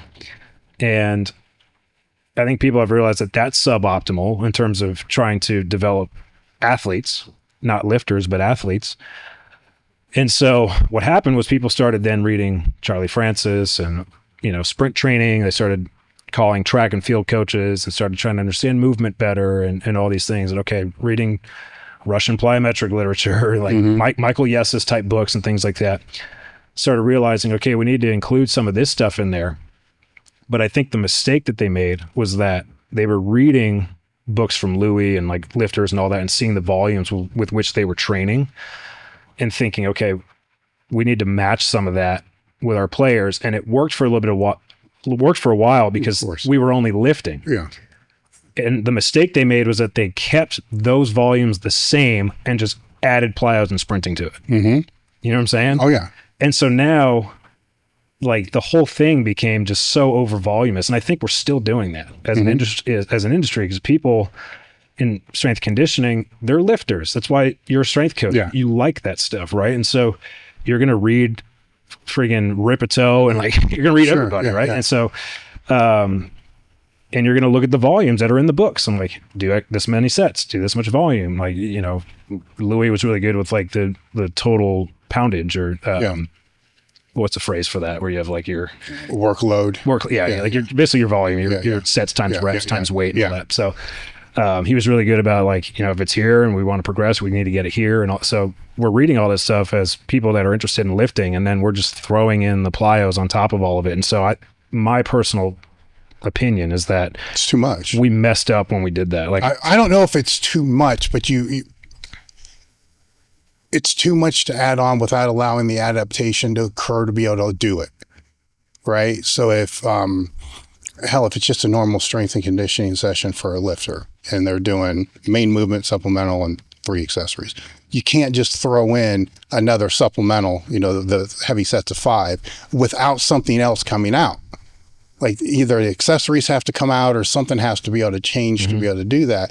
Now, when you add in depth jumps, which would be the highest degree of, recovery ability, I'm going to throw in depth jumps because it's going to help the explosiveness on the squat. Meanwhile, the actual load that you're going to absorb from that's probably 5-6 times higher than what you just fucking squatted. But it doesn't seem like it. Yeah. But you're going to throw it in there, then 3 weeks you wonder why your squat starts to feel like shit.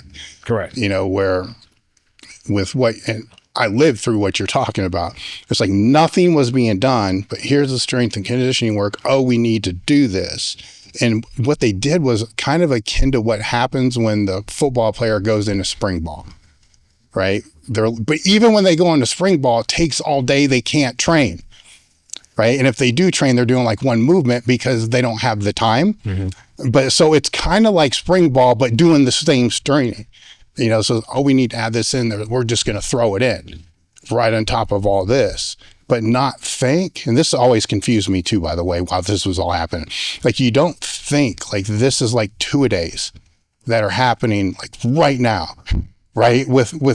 But fortunately for most two-a-days in high school, you're so fucking beat afterwards, right? That all you're doing is fucking drinking electrolytes and trying to get to bed, playing video games maybe. So the training just gets pulled out because the two-a-days are stupid in the first place, right? But yeah, that's what happened. And now I think that it's for the, I don't want to say for the more intelligent ones, but for the ones that are more aware of what's going on, they're starting to see that there's some negative correlations going on here, right? So, because not only is this going on, but when the sports coaches take them out and do their thing, there's the third layer. Yeah, 100%. Right? You would think, and this didn't happen either, but you would think when that started, they would stop their field work that they're doing, right? Because it's kind of happening, unless they don't start and they're just standing around. But it's kind of happening with that. So now you got a trifecta. Yeah. Where the volume is not just, it's even higher than 3 times higher because the load, if we're looking at the force and the load, that's higher than what's happening in the weight room. Hey guys, if you're enjoying what you're watching, make sure to take a moment to like, comment, and subscribe. And so what I started doing, because I was just curious to look into this, was trying to better understand what's really going on when we're sprinting and we're doing plyometrics and all that kind of stuff. And my plyometrics mentor essentially is Bushek Snader, and really good sprints and jumps coach. Brilliant guy. And he's from like the Dan Paff tree and all those guys. And so, but either of those guys, when I talk to them and you look at their programs and you look at how they lift, it's just so different than what you see in football. And they're sprinting, they're doing throws, they're doing plyos, they're doing all this stuff. And for them, that's essentially practice, like track practice. But then they'll go in the weight room and like, if it's a primary compound lift type of day, they do 3 things. They do like an Olympic movement, a lower body movement, and a press. And they get out. What else do they need to do? That's it. And then when they go to, like Boo kind of has these circuit type days where he'll do more of like a circuit around the room, but it's like 2 sets of 10 on everything. And then they get out. It's like kind of a full body accessory circuit. And it's just, when you look at it on paper, you're like, that's all you're doing. But when you hear Boo talk about it, he's got a great point where he's like, take someone who's super strength trained and, they've been lifting forever. They've got all this integrity. They're healthy, all of that. Put them through one of my plyometric workouts.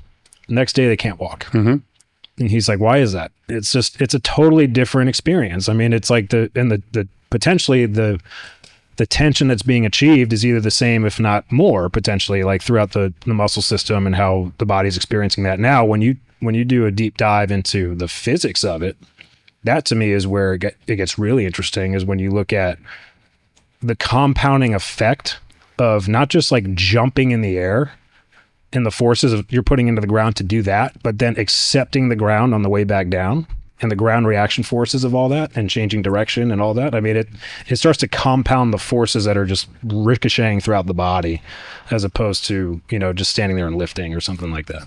I think the answer is all training has to be based upon a phasic approach on whatever annual plan that you can have, right? Now that's disrupted because of the way that college and professional seasons orient, which sucks. I mean, if I go back to some of James Smith's, main overreaching philosophy, like you're going to have this one person that's in charge of coordinating. It's kind of like the person's like a god, like the sun, right? And then all the clouds are the performance coaches and all this other thing, but the sun's going to determine. It's just not going to happen. Is it the right answer? Of course it's the right answer, but it's just never going to happen, and I get where it all comes from. But if there's that annual plan that's kind of laid out, then there will be periods for maximal strength and all that with the transference of what Bompa, right? And Verkhoshansky and so forth, knowing what the transference effect is going to be and how long it's going to take to be able to degradate. But I think what a lot of the strength coaches don't understand is the limitations that you have just because of the seasonality of how everything lays out. And especially in the maximal strength domain, it may only be a week or two. And that's enough, right? Where they're trying to combine everything all the time. Yeah. So then there's no real phase to be able to get the highest expression of what you're trying to develop. Because optimally, that highest expression is going to be over what they need, because it's going to degrade as you move into whatever that next phase is, right? So that's periodization. It's kind of how it plays out. I don't think a lot of people even consider that. I think what they consider for football is, I got 6 weeks here, right? Then this is just all disrupted, like it's a clusterfuck. We'll manage our way through that. Then we might have 4 weeks here, right? And then it's going to be another clusterfuck that we got to manage our way through. And then maybe if we don't make a bowl game, we will have 8, maybe 10 weeks. But the first 3 weeks, they're all fucked up because of the season. So that's what they do. And say, okay, we just have this 6 weeks, so it's got to just be blast high strength work. And all the other components degrade down under baseline. So then when they get back to being able to develop that reactive component or whatever it is, they only have enough time to maybe get them back up 100% in the best case. Normally not. Normally 80%. Yep. And they wonder why. And I wonder this I've always wondered this with the NFL, because at the university levels, it is a dictatorship in a way, right? I don't mean it, but they have to do what they have to do. Yeah. Right. That's fair. Yeah. I mean, they can't, they won't play. I mean, they have to. They have no choice. I think Nick Saban literally said this is not a democracy, talking about when he was coach at Alabama. Now, at the professional setting, they don't necessarily have to, right? They can pay their way out. They can just not train in the off season. They can do all this other stuff. But they're at such a high level when they get there that a lot of those motor abilities aren't going to degrade at the same. Now, if they did nothing, it would degrade fast, but they're still playing, which is going to bring back a lot of those abilities when they're out. But I wonder if after like 3 years, if that degrades just that 5% amount under what's required to play, and if that's why the average lifespan is only 3%. Yeah, it's a great point, and it's when I talked about I want to understand adaptation better. That all plays into it, because I want to. What I think is certainly happening, but I can't tell you what would constitute this, is like very well-meaning strength coaches, like when guys get into the NFL or even into college or whatever, very well-meaning coaches are saying, you guys have to do these things to stay healthy. And the things that they're giving to those athletes, telling them that they need to do them to stay healthy, are potentially the thing that's not letting them be healthy. And so I think the intention has to remain. That's got to still be there. But we need to do a better job of understanding what those things are, because, and you give me your opinion on this as a lifter. If I go max effort on my primary lift, let's say it's bench press, just for the sake of simplicity. Now I'm going to the dumbbell pit. I'm doing dumbbell benches, like a quote unquote supplementary exercise, and I'm maxing out on that. Then I'm going to the hammer row machine. I'm maxing out on that. Like I'm talking like at every single station throughout the workout, the intention is as much weight as possible. Yeah. And we're telling them that they need to do that to be healthy. I don't know, because now you're just everything is just, you're just training only heavy strength all the time. Where's the actual supportive nature of the workout? You know what I'm saying? No, it's terrible. It will work. It will work really well for a teenager, maybe somebody up to 21 years old. Because you can fucking do almost anything and be able to adapt from that. Where that's just stupid, right? Because it's the first thing is when you say max effort, in my mind, and you're talking a sport, like max effort as in what? That could be an isometric work. Yeah, great point. It can be, it doesn't have to be this straining for 6 or 7 seconds. Whatever that typical 1 rep max is going to be. And then what is max effort to begin with? Because if nobody ever lifts 100%, you either make it or you don't, right? So it's either 110% you missed it, or you might have made it and maybe been able to get another half rep. So it's 98.5% you get. So it's hard to define. So you got to define what's the adaptation you're looking for and the ability to strain in a certain position. Well, what position, right? So it gets kind of granular from there. But then when you're talking about these auxiliary lifts for the higher repetitions and maxing out on those, usually in almost every case that I see is a restricted range of motion, without basically isolation movements becoming compound movements. Right. Where, what are you trying to do? Like if you're trying to create hypertrophy, then wouldn't it make more sense in joint health, especially with your guys, wouldn't it make more sense to like lower the weight, get a big range of motion, stretch them through that end position? Because they're probably never in it when they play.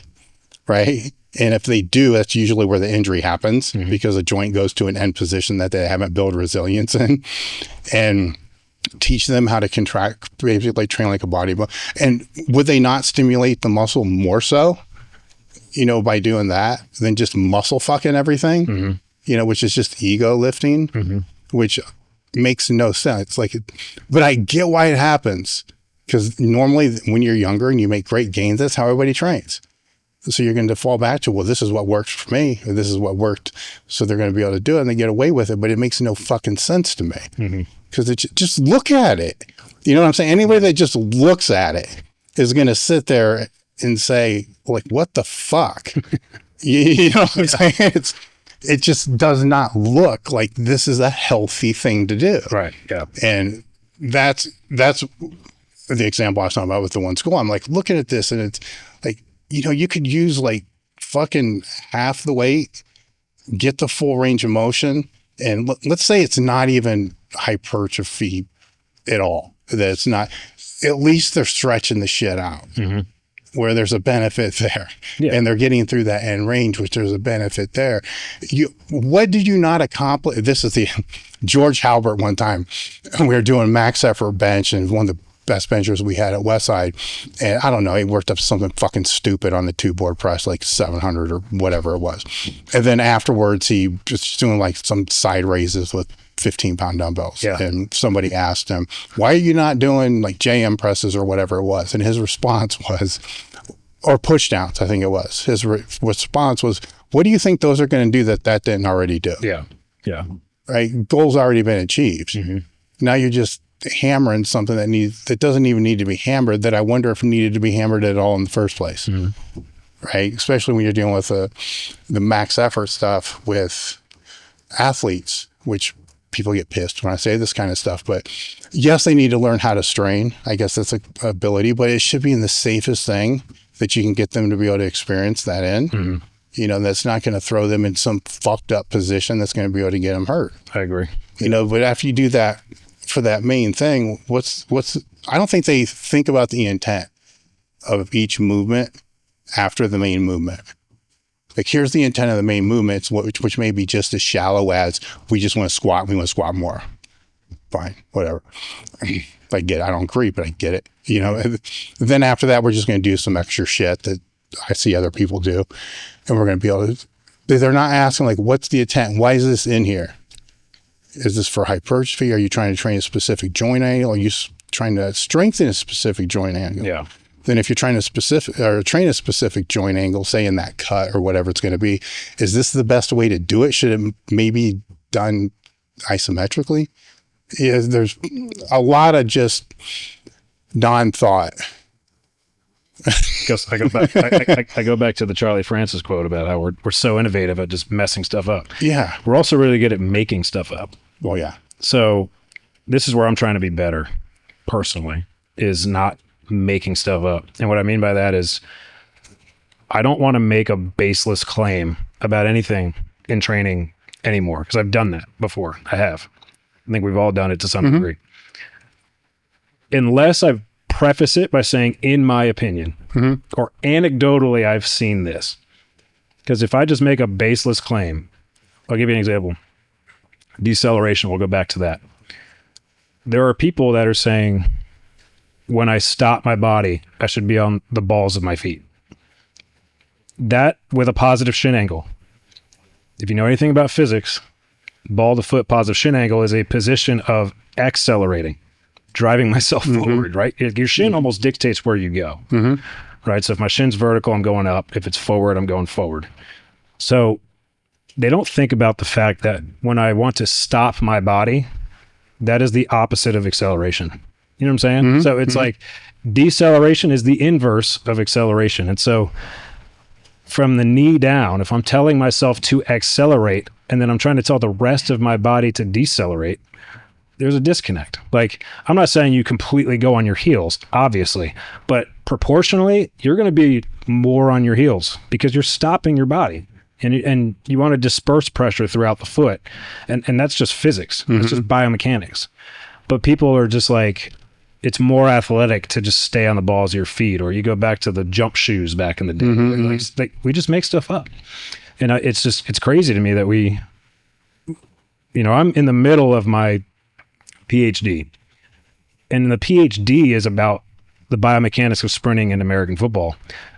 And I feel like I don't know anything about biomechanics. And I've got 2 degrees and I'm about to get my 3rd one, which is the highest degree you can get. And like, cause the more I'd study it, the more I realize how like incomplete we've been with a lot of this stuff and how we're just sort of making stuff up as we go. And it's a lot of it is so baseless. And so I think I want to always, like, really, to your point, understand the purpose and intent behind everything I'm doing. And so if we were to branch off more from deceleration, let's consider this now. If I have my field session, that then a weight room session follows that, right? Let's say it's the off season, I'm training. And in that field session, I do a good warm up. I'm doing acceleration. I'm doing deceleration. I'm doing plyometrics, all that stuff on the field. And then I go to the weight room. So let's say a goal of the program is I want to develop better deceleration capacity and intensity and all that kind of stuff. Well, I just did some of that out there. And the plyometrics would be included in that. And not for nothing, so would be stopping from the acceleration, even though it's a gradual deceleration. And so now, am I going to go in the weight room and do like slow eccentrics and depth drops and band assisted single leg stops? Like, you're just adding, where, potentially I did enough of that when I was out on the field. Now, what are the buckets I have not yet filled? Can I focus on that in the weight room? And so, because to your point, if I'm thinking at it from the standpoint of a lifter and I have essentially my primary exercise of the day, that's what I'm trying to maximize for that day. Like you talk about the example of that 700-pound bench press, and then it's followed with some 15-pound shoulder raises. Well, after the main thing is accomplished, everything else after that is supportive. And it's different layers of support. It might be, more of a compound movement that's supportive. If I go from a barbell to now some dumbbells, even though it's a similar pattern, or maybe it's inclined instead of flat or something like that. All the way down to the very remedial, rudimentary stuff of just, to help my elbow, I'm going to do some light full range curls or push downs or whatever, right? But it's all supportive after that.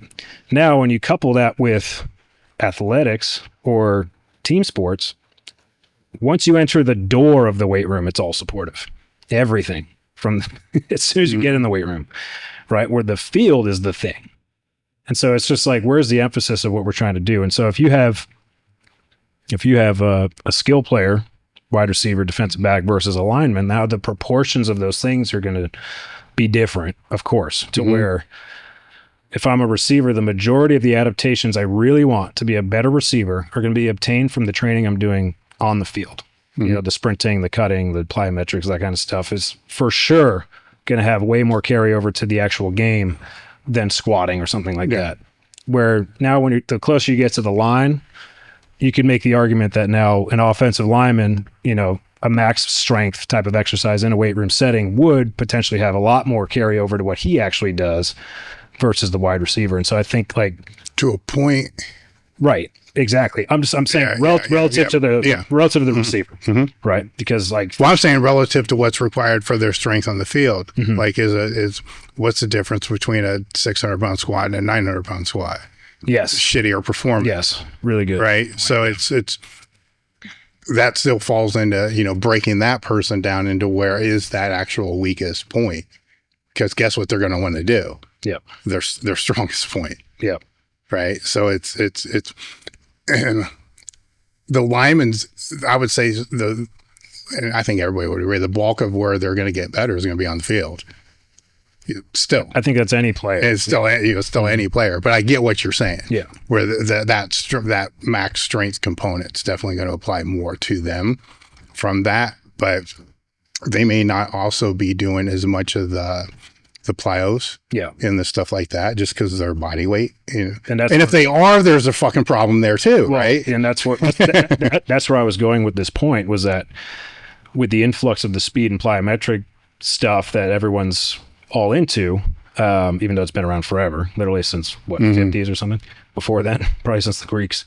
The point I was going to make is that another mistake I think we make, certainly at the college level, just looking globally at all the programs and just thinking about it and pondering. I'm not saying I'm perfect. Yeah. Like, well, look at all the things that got to be in a minute. Nobody's perfect. But to me, what I notice is that, you know, like the proportions of things are off. So what I mean by that is they'll take the receivers and they'll do the sprint work, the plyometrics, all that kind of stuff. And then they get them in the weight room and they're trying to lift them like linemen. It doesn't fit. A square peg in a round hole. Now, that same lifting program you're doing with the lineman might be a square peg in a square hole for them for that session. But before you even got in the weight room, you're doing plyos with the lineman. You're doing like scissor bounds and all, like, where does that make sense? So like, to me, it's like, and I've kind of made a niche of being a speed guy. Sort of like, I just, when I was at DeFranco's, I fell into that. I knew it was trendy. I got into it, learned everything I could about it, wrote about it, all that kind of stuff. So people always think I'm this speed guy, where I just think of myself as a performance guy. Anything it's going to take to be better performers. And as a speed biased guy, potentially, makes no sense to me why you're going to take these linemen and do the same plyometrics and sprinting and all like that you're doing with a receiver. It's just like, it just doesn't make any sense to me. It doesn't make any sense to me just based upon their body mass, right? So I've never been 300 pounds, but I've had shin splints at 220. Yeah. And I can't imagine trying to do like intensive bounding at, some of these guys are 350. So with your PhD, what do you find in between? I believe there's 3 groups that you're looking at, which are more the skill groups, and then big skill, which where do quarterbacks fall? Quarterbacks are, we just put them in the middle. Like big skill. And then the linemen, right? So what do you find in that to this point that's standing out? Nothing groundbreaking. And what I mean by that is essentially what we found was, if you were to force velocity profile these positions and then look at, in the first paper, we looked at early acceleration. So the first, really like the start, the first 2 steps and going through 10 meters essentially. And then you profile the force velocity qualities from there that we were able to extrapolate from. They actually sprinted a full 30 meters, but in this first paper, we're going to focus on the first 10. And then on the second paper, we're going to focus on the back end, essentially, just to make it simple. So you have a paper about acceleration, one about top speed. And so even within as short of a distance as like those first 10 meters, what you're starting to see is that already, if you are a skill player, you're already so much more biased towards velocity to achieve that distance than the big guy who's going to be a lot more reliant on mass specific force. So we call it horizontal force, but it's essentially mass specific force in a horizontal direction. And it makes sense because essentially, like, if I'm 185 pounds and I start a sprint, to resist gravity and inertia and all these things is almost nothing for me compared to the guy that's 330 pounds. So that guy, of course, needs way more mass specific force to propel himself for 10 meters. And so it kind of goes back to some of the sled training and all that, to where JB, who's my supervisor, he's from France. He's a French guy, and he did a lot of papers on trying to improve that horizontal force component in acceleration to improve acceleration performance. Because essentially the longer I can accelerate, then in theory, like the higher the speed I can get to, because I can just keep accelerating. So he was talking about how the best sprinters in the world, they can produce more net horizontal force as they're going. So like you're running out, and then your center of mass is rising until you're basically completely vertical, at which point you're at top speed, or you then start to decelerate. And so he's looking at how do I expand that window of acceleration so they can keep going. And so he finds that the fastest people are able to like spread that out a little bit more. They don't hit their top speed quite as soon. They can just keep going, keep accelerating. When the other guys start pulling up, they keep bursting past them essentially. And so he came out with some papers with specifically soccer players, and I think some rugby players as well, that were basically showing how heavier sled loads, so like using a sled up to 80% of your body mass on the sled. So just some of the stuff, like you look back at all the videos of DeFranco's we were doing back then, can have a really positive impact on your early acceleration, and like just as you're getting into more that mid acceleration phase as well, and have like a nice positive trickle down effect. And so the football community took those studies from soccer and even from rugby and said, this is awesome. I love this. Now we don't need to sprint. We can just load them up and just like, do heavy sled sprints all the time. And I was one of them. I did all that. I have articles where I wrote about it. And so what we're finding from the work I'm doing now is that potentially that is flawed when you start looking at it from a position by position basis. So if you were to take a whole team of soccer players, like everybody, or even football players, because we did this in the paper, take the whole team, and it'll show that horizontal force was really important to improve that early acceleration. And obviously it makes sense. It's just like, that's physics. It makes a ton of sense. But now when you start breaking it up by position, it's just that the size of that relationship, although it's still significant, it's just the size of it starts to become way smaller when you're talking about a skill player versus it's really important for a big guy. Yeah. And so what I started thinking about was like, okay, he was looking at it. Some of these papers were just looking at a full team of soccer players, wasn't really going position by position. Same thing with rugby. But at the same time, I do think that at higher levels that the American football players are going to be actually shifted a little bit more towards sprinters in comparison to the soccer players and the rugby players, just by the nature of the game. Because in football, you line up in a static position and you burst and you go. You burst. So it's a little bit more biodynamically similar to sprinting. Now, they're never going to be as fast as actual sprinters. Like they're just not. Some of them are. Tyreek Hill, those guys. But for the most part, they're not. But the similarity of what's going on there, I just think that when you have like your higher level college guys and your pro guys, like their horizontal force capabilities are going to be pretty good at the receiver level and all, because otherwise they're not going to stand out. They're not going to be able to showcase what makes them good players. And so I think when you compare it to some of these other sports, and I'm speculating right now because I haven't done the actual formative studies on all this kind of stuff, but just thinking about the nature of the game, where on soccer, it's kind of long and slow. And like there are bursts that happen, but a lot of it is just kind of jogging around and all that stuff, where football is like you're either standing on the sideline, or you're out there, you're lining up, or you're going. You're lining up, you're going, right? So that's really what we're seeing, is that I think to take receivers and now you're just weighing them down with these heavy sleds. I think if you're a high school kid, you have no horizontal force, so you don't understand how to project yourself forward. Like for me at DeFranco's when I was in high school, amazing, totally helped my speed. Made a ton of sense. I talked about pushing the ground away better, all that kind of stuff, create some separation there. But as you get higher in your level, if I want to be a high level receiver or defensive back, I got to freaking fly, man. Like I need like real speed. I can't just be weighing myself down. Like Charlie Francis had a quote where he would be critical of those heavy sleds with some of these football players, especially for track sprinters and all that, where he said these guys just look like sled dogs out there. They're just dragging these sleds like a sled dog would. And the track and field community has been avidly saying like we need to be cognizant of what's going on with this, because we don't know, we don't think this is really going to hold up the way that everyone is exploding and thinking it's going to hold up. And basically, like from some of the papers that I'm doing, it's showing like they were right, because, you know, when you're talking about the faster the athlete gets to just, and there's same thing with strength training. There's times where like, if I push a heavy sled and I do that, it's going to be pretty beneficial for me based on the time of the year, everything else going on and all that. But if I make that the cornerstone of my acceleration training, it's just heavy resisted work all the time. Like, just look at the dynamics of that activity. Look at the ground contact times, look at the actual limb speed, and look at how much time it's taking me to cover that distance.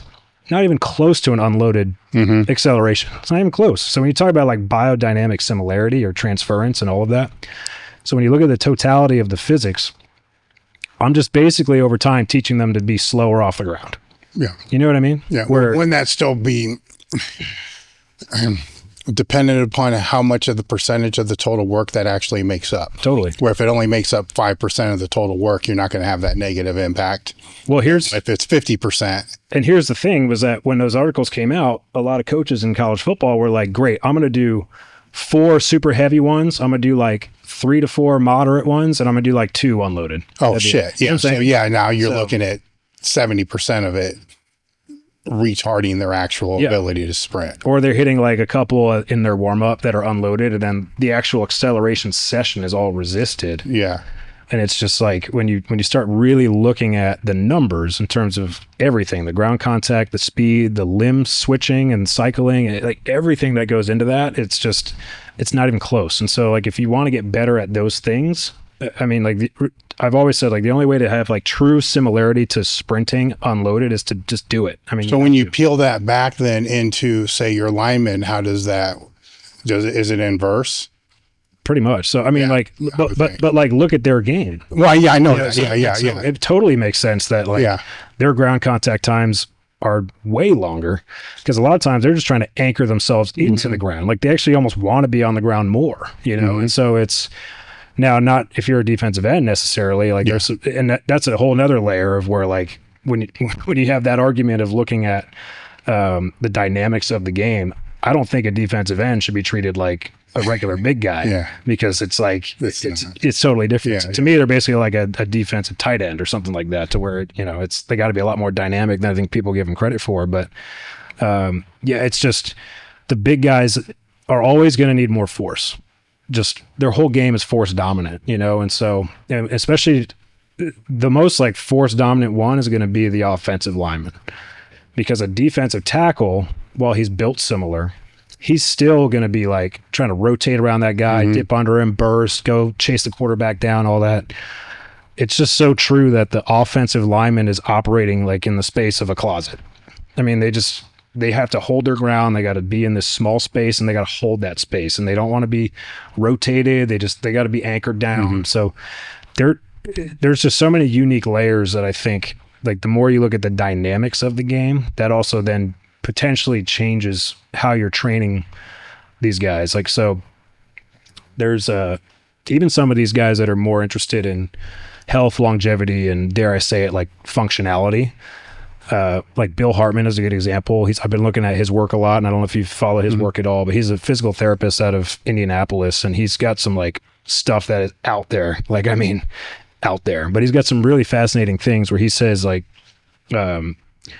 if you overemphasize like heavy, slow force, like with barbells or something like that in the weight room with an athlete that needs to rotate and contort their body like a receiver or something like that, over time, you're potentially going to rob his ability to do that, because your body adapts to like really anchor down and hold all that load.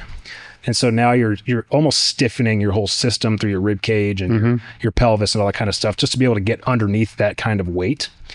And so he's got stuff where he talks about like, yes, to a certain extent, like you have to do that because you need some sense of force capability in your sport. But now if you overemphasize that, you can potentially rob your ability to rotate or just create velocity, like just some of these things, because you're going to lose some relative motion as an adaptation to being underneath that load. But then when he talks about the context of an offensive lineman, it's pretty funny, because he's like, that's actually useful to those guys. Like, where to literally rob this guy of his ability to rotate is actually useful for him in the game, because as soon as he rotates, that D lineman's getting to his quarterback. He's opening the door, so you got to stay square, you got to stay grounded, you got to do all that. And so and that's why I say, like, look at how much rotational capacity a D end needs versus a guard or something like that. And so these are just layers. I'm just spitballing. I'm just like brainstorming out loud essentially, but it's all the things I'm trying to consider with all this.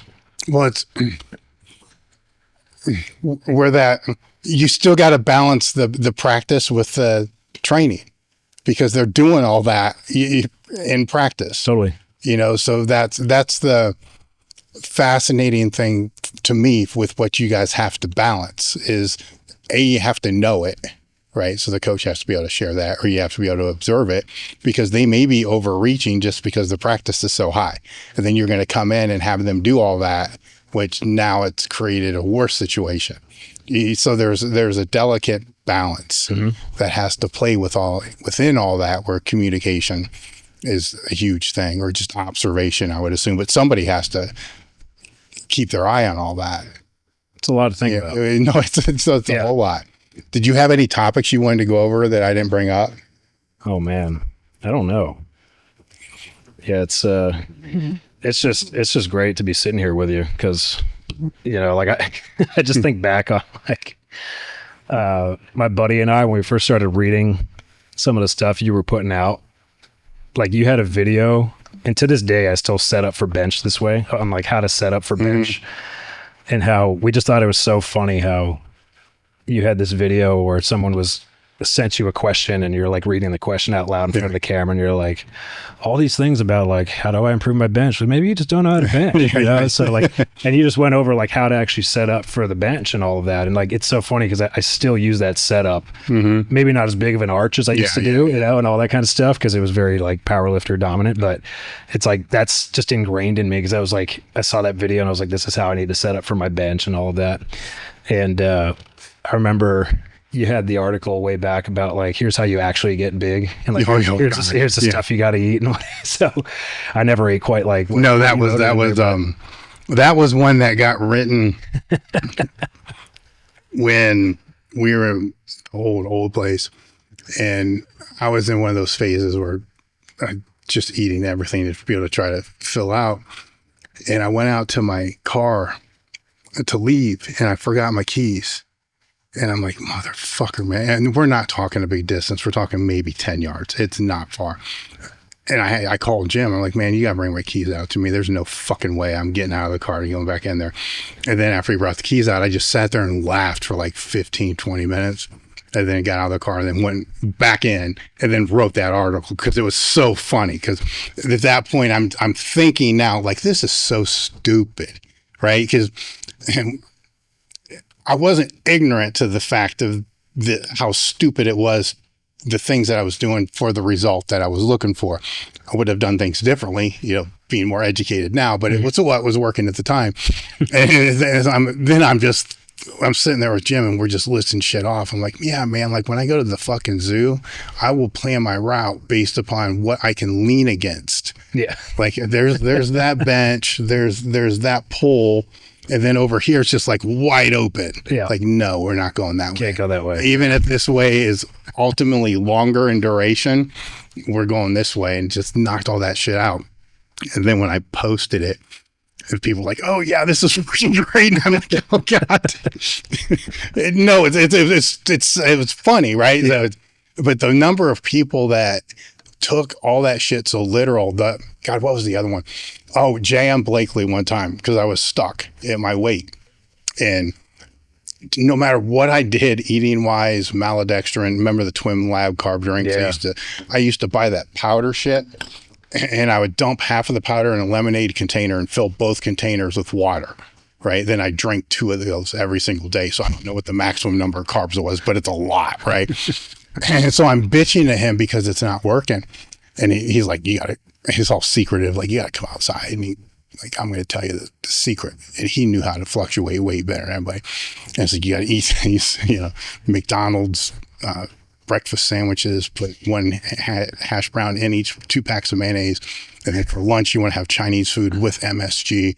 And then, a whole pizza, with everything at night. And this was the best because he was so serious about this shit. Is you got to sit it on the table and you got to look at it and you got to realize that's what's keeping you from your goals. Yeah. Right. And so as you eat that, you want to eat as much as you can within 20 minutes because you're going to start signaling that you're full, but you're not going to get through it all. And there's going to be 4 pieces left, but you got to understand that's what's keeping you from what you really want. Right. And basically like, this is like, I'm going into a fight with a fucking pizza and then eat a Hershey bar. I think it was like every hour. Right. Cause you didn't even have to eat it. You could just throw it in and it would melt down your throat. Right. Yeah. So just to add added calories. And so I did this and it worked, right? I did it for like 2 weeks, maybe 3 weeks. And I wrote about it. The number of people that literally did this thing for months was insane. I'm like, at no point, I mean, I have to reread it. Maybe I didn't say, but at no point did I say this is like a permanent fucking diet. But it's funny how some of that stuff resurfaces. Yeah. And other things that resurfaced over time, which is interesting to get your take on this as well, because you've been around for a long enough time to kind of see how this all has played out, where social media is good and bad, right? Where I would write articles and other people would write articles too. And I'm sure even on speed training, they'd write articles at that time and they're basing it upon the demographic they're working with, what cues that they're giving that demographic that they're working with and what's working. For instance, I would write in the article that, when you squat, you need to arch. You need to, basically, with the group I'm around, they all had 2 leaders for erectors, right? So what we're actually doing is depressing the lats, and getting the back tight. But the cue for us was to be able to arch, and that was putting it in a neutral position instead of that big tilted position. Yeah. And then when I start getting hammered online, years later, because it's fucked up, because I'm telling people that, and I don't understand like what the disconnect is, right? Because this is working with like all the people that I'm working with. Keep in mind, they're all powerlifters and they have big erectors. Then I started doing seminars and I see these people that look like bananas. Like, what the fuck are you doing? I'm doing what you told me to do. Yeah. Like, oh, shit. Right. But if it wasn't for having an open mind, right? And the backlash of the people that saying you should not do this, I wouldn't be able to sit here today and say, you know what, that was a fucked up cue.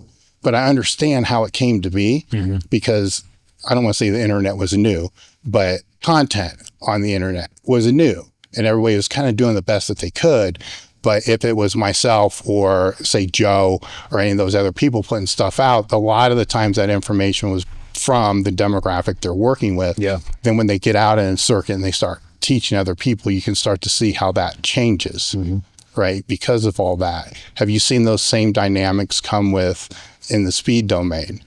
Yeah, for sure. Well, there's 2 things that happen there. There's the people that understand why the cues were misinterpreted, right? Then there's the other ones that just dig in deep and will never admit that was wrong. But the cool thing about them is they're no longer around. Yeah. I mean, for sure. Cause I think even some of the stuff that Joe would have cued back in the day with his combine athletes and all that, like it's just, once you step outside of your domain and you start learning about what other people do, it's one of those things that's just so helpful from an educational standpoint, because that's why I think the DeFranco's experience for me was so valuable for me now working in the NFL, was the sheer just variety of people I worked with and how what I thought what worked for football players was not going to work for this team handball player from Denmark, is not going to work for this this judo female who's 15, who's from Egypt. Like these are people that came through the doors. And they were all over the place. And so you start learning about the cultures of other sports. Like I learned really quickly how tough dudes in hockey are, like in the NHL, like working with some, like just, they can work all freaking day. I remember a guy that I had, Chad Ruweedle, who's a defenseman in the NHL. I'm not even sure if he's still in or what team he's on now, but at the time he was on the Pittsburgh Penguins, and he was he was pounding away on the assault bike, and he had a heart rate monitor on. That thing was beeping. It was at 200 beats per minute, and he's just having a conversation with me like I'm having with you right now. And I was like, how on earth is he doing this right now? Like, that's insane. And he told me, he's like, once a week, I want to get on there. I want to pedal as hard and as fast as I can for as long as I can. And he would do that once a week. And just to be miserable for cardio-wise for a day, because he's like, no, this is the worst thing I can think of. And so, just skating's going to be really easy after this, you know? So it's just, you start learning about the different cultures and how, what makes these people tick, essentially. And so, and we had general population people. Then we started getting like WWE wrestlers in there, like Joe trains Triple H. I had the opportunity to train Undertaker when I was down in Texas. And like, you're training a 52-year-old Undertaker who's been under the knife probably 15 times up to that point, and how to get him to do what he wants to do.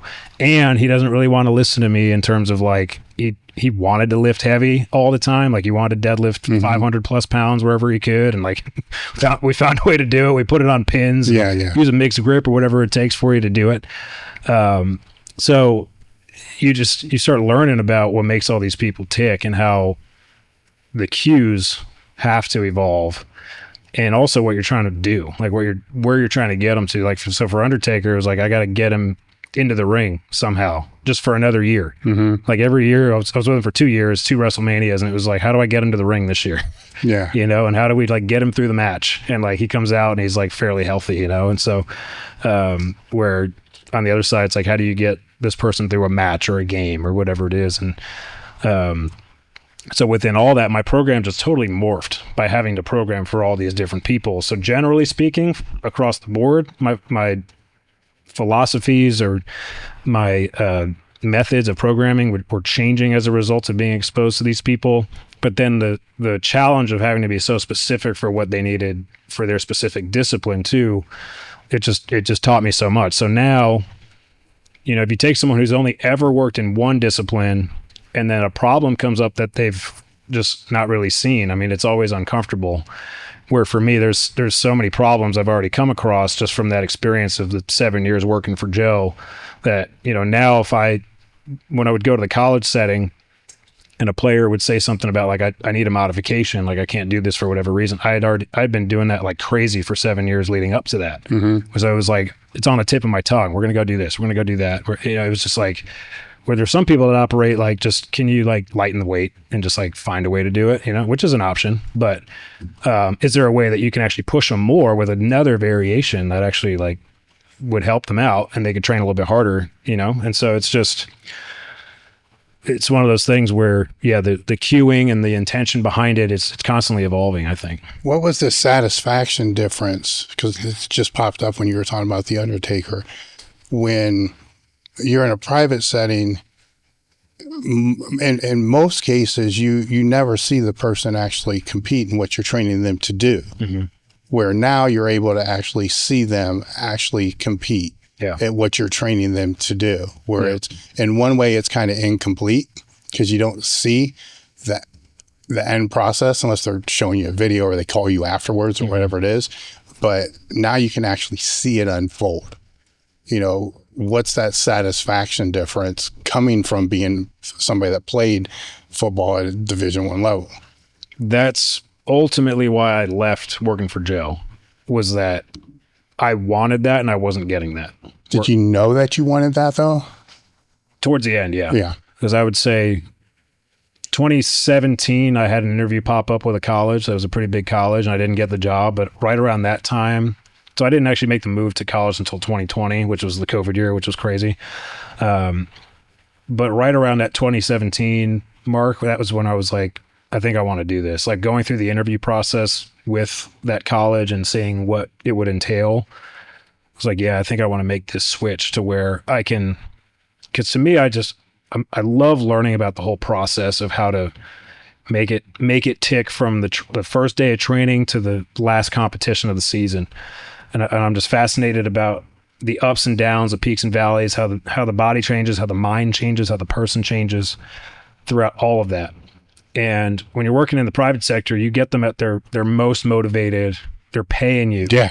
So, I mean, it's like they're there to work, and so it's great. I mean, I loved it. I loved the experience of doing that, but I wanted the challenge of being with one team for a full season, and football was my sport. And so that's where my passion is. So I was like, I want to go work for a football team, and I got to the point where I emailed my resume to every school in the country. And I just said, I'd love to learn about your program. Also, here's my resume, essentially. So I did all 132 FBS teams. And then if I didn't get any responses, I was going to go to FCS, and I was going to go to D2, then D3. I didn't care if it was a high school or whatever it was. And I just wanted to get into that world. And so when I had the opportunity to go work with Aaron at Indiana, and then I got the opportunity then to go to Auburn, I mean, it was just like unbelievable that those things fell into my lap in some respects. I guess, you could say I laid the groundwork of just connecting with those people and making sure that I put some content out there that showed what I was about, so people had some idea of what they were getting. But still, like, for a lot of people trying to transition out of the private sector into a team setting, it's almost, I mean, it's damn near impossible to go right to like a Big Ten school or right to an SEC school. Unless they want to volunteer. Exactly. So for me to be like hired as a full-time role, it was like a huge blessing, and totally grateful to them. And then now, obviously, like, being able to work in an NFL setting, it's been an amazing series of events since leaving the private sector. But a lot of it, I basically attribute to Joe teaching me to connect with other people. Because the whole time I worked for him for 7 years, I connected with as many people as I could. And I was able to start doing presentations and writing articles. The first article I ever wrote was for you guys on Elite Fitness. I thought about that yesterday. I looked at it. Yes, I got it right here. I was like, that was the first article I ever wrote. And it was just like so cool to be able to say I had an article on Elite Fitness. And so just using those platforms to connect with other people and learn from them. And I mean, it led me to JB, and that's how I'm doing my PhD with him. The dude's all the way in France, so it's just Joe teaching me to operate in that way is what planted the seed. And I totally took it and ran with it. And I think that's a big reason why I've been able to learn what I've been able to learn from all these people. And then it's allowed me to have a sense of humility to where, like, I love on this podcast where in the introduction you say it's time to sit down and cut the bullshit. Cause like, that's how Joe is. And that's how you've always been. It's like, you're not interested in just putting bullshit out there. You just want to talk real stuff. And like, Joe's always been like a real dude. And that's why, like, he doesn't have the best business model. He'll tell you that, but like, he's got so much appeal because he's just authentic. And so he taught me about authenticity. And so I've always tried to be authentic and not make stuff up, just share my experience. And I feel like it's helped people gravitate to at least wanting to communicate with me and vice versa. And I think that's what's really laid the foundation for me being able to work at these places. And so I'm so grateful to him for teaching me that at such a young age. That's great. It's one of your strongest attributes. I'll say that just from sitting here speaking. It's definitely one of your strongest attributes. How can people find you? It's Twitter is pretty much it. That's pretty much it. Yeah. Oh yeah. I'm getting there. I haven't got there to completely saying that it's me neither, honestly. And thank you for coming out. Thanks for having me. It was great to have you. This was a great discussion. And with that said, we're done. Awesome. I got to pee. All content you see on this channel and at elitefts.com is created by, take a guess, Elite FTS. If you want to help support the content, head over to elitefts.com and pick up literally anything that you need to be able to get more jacked and strong.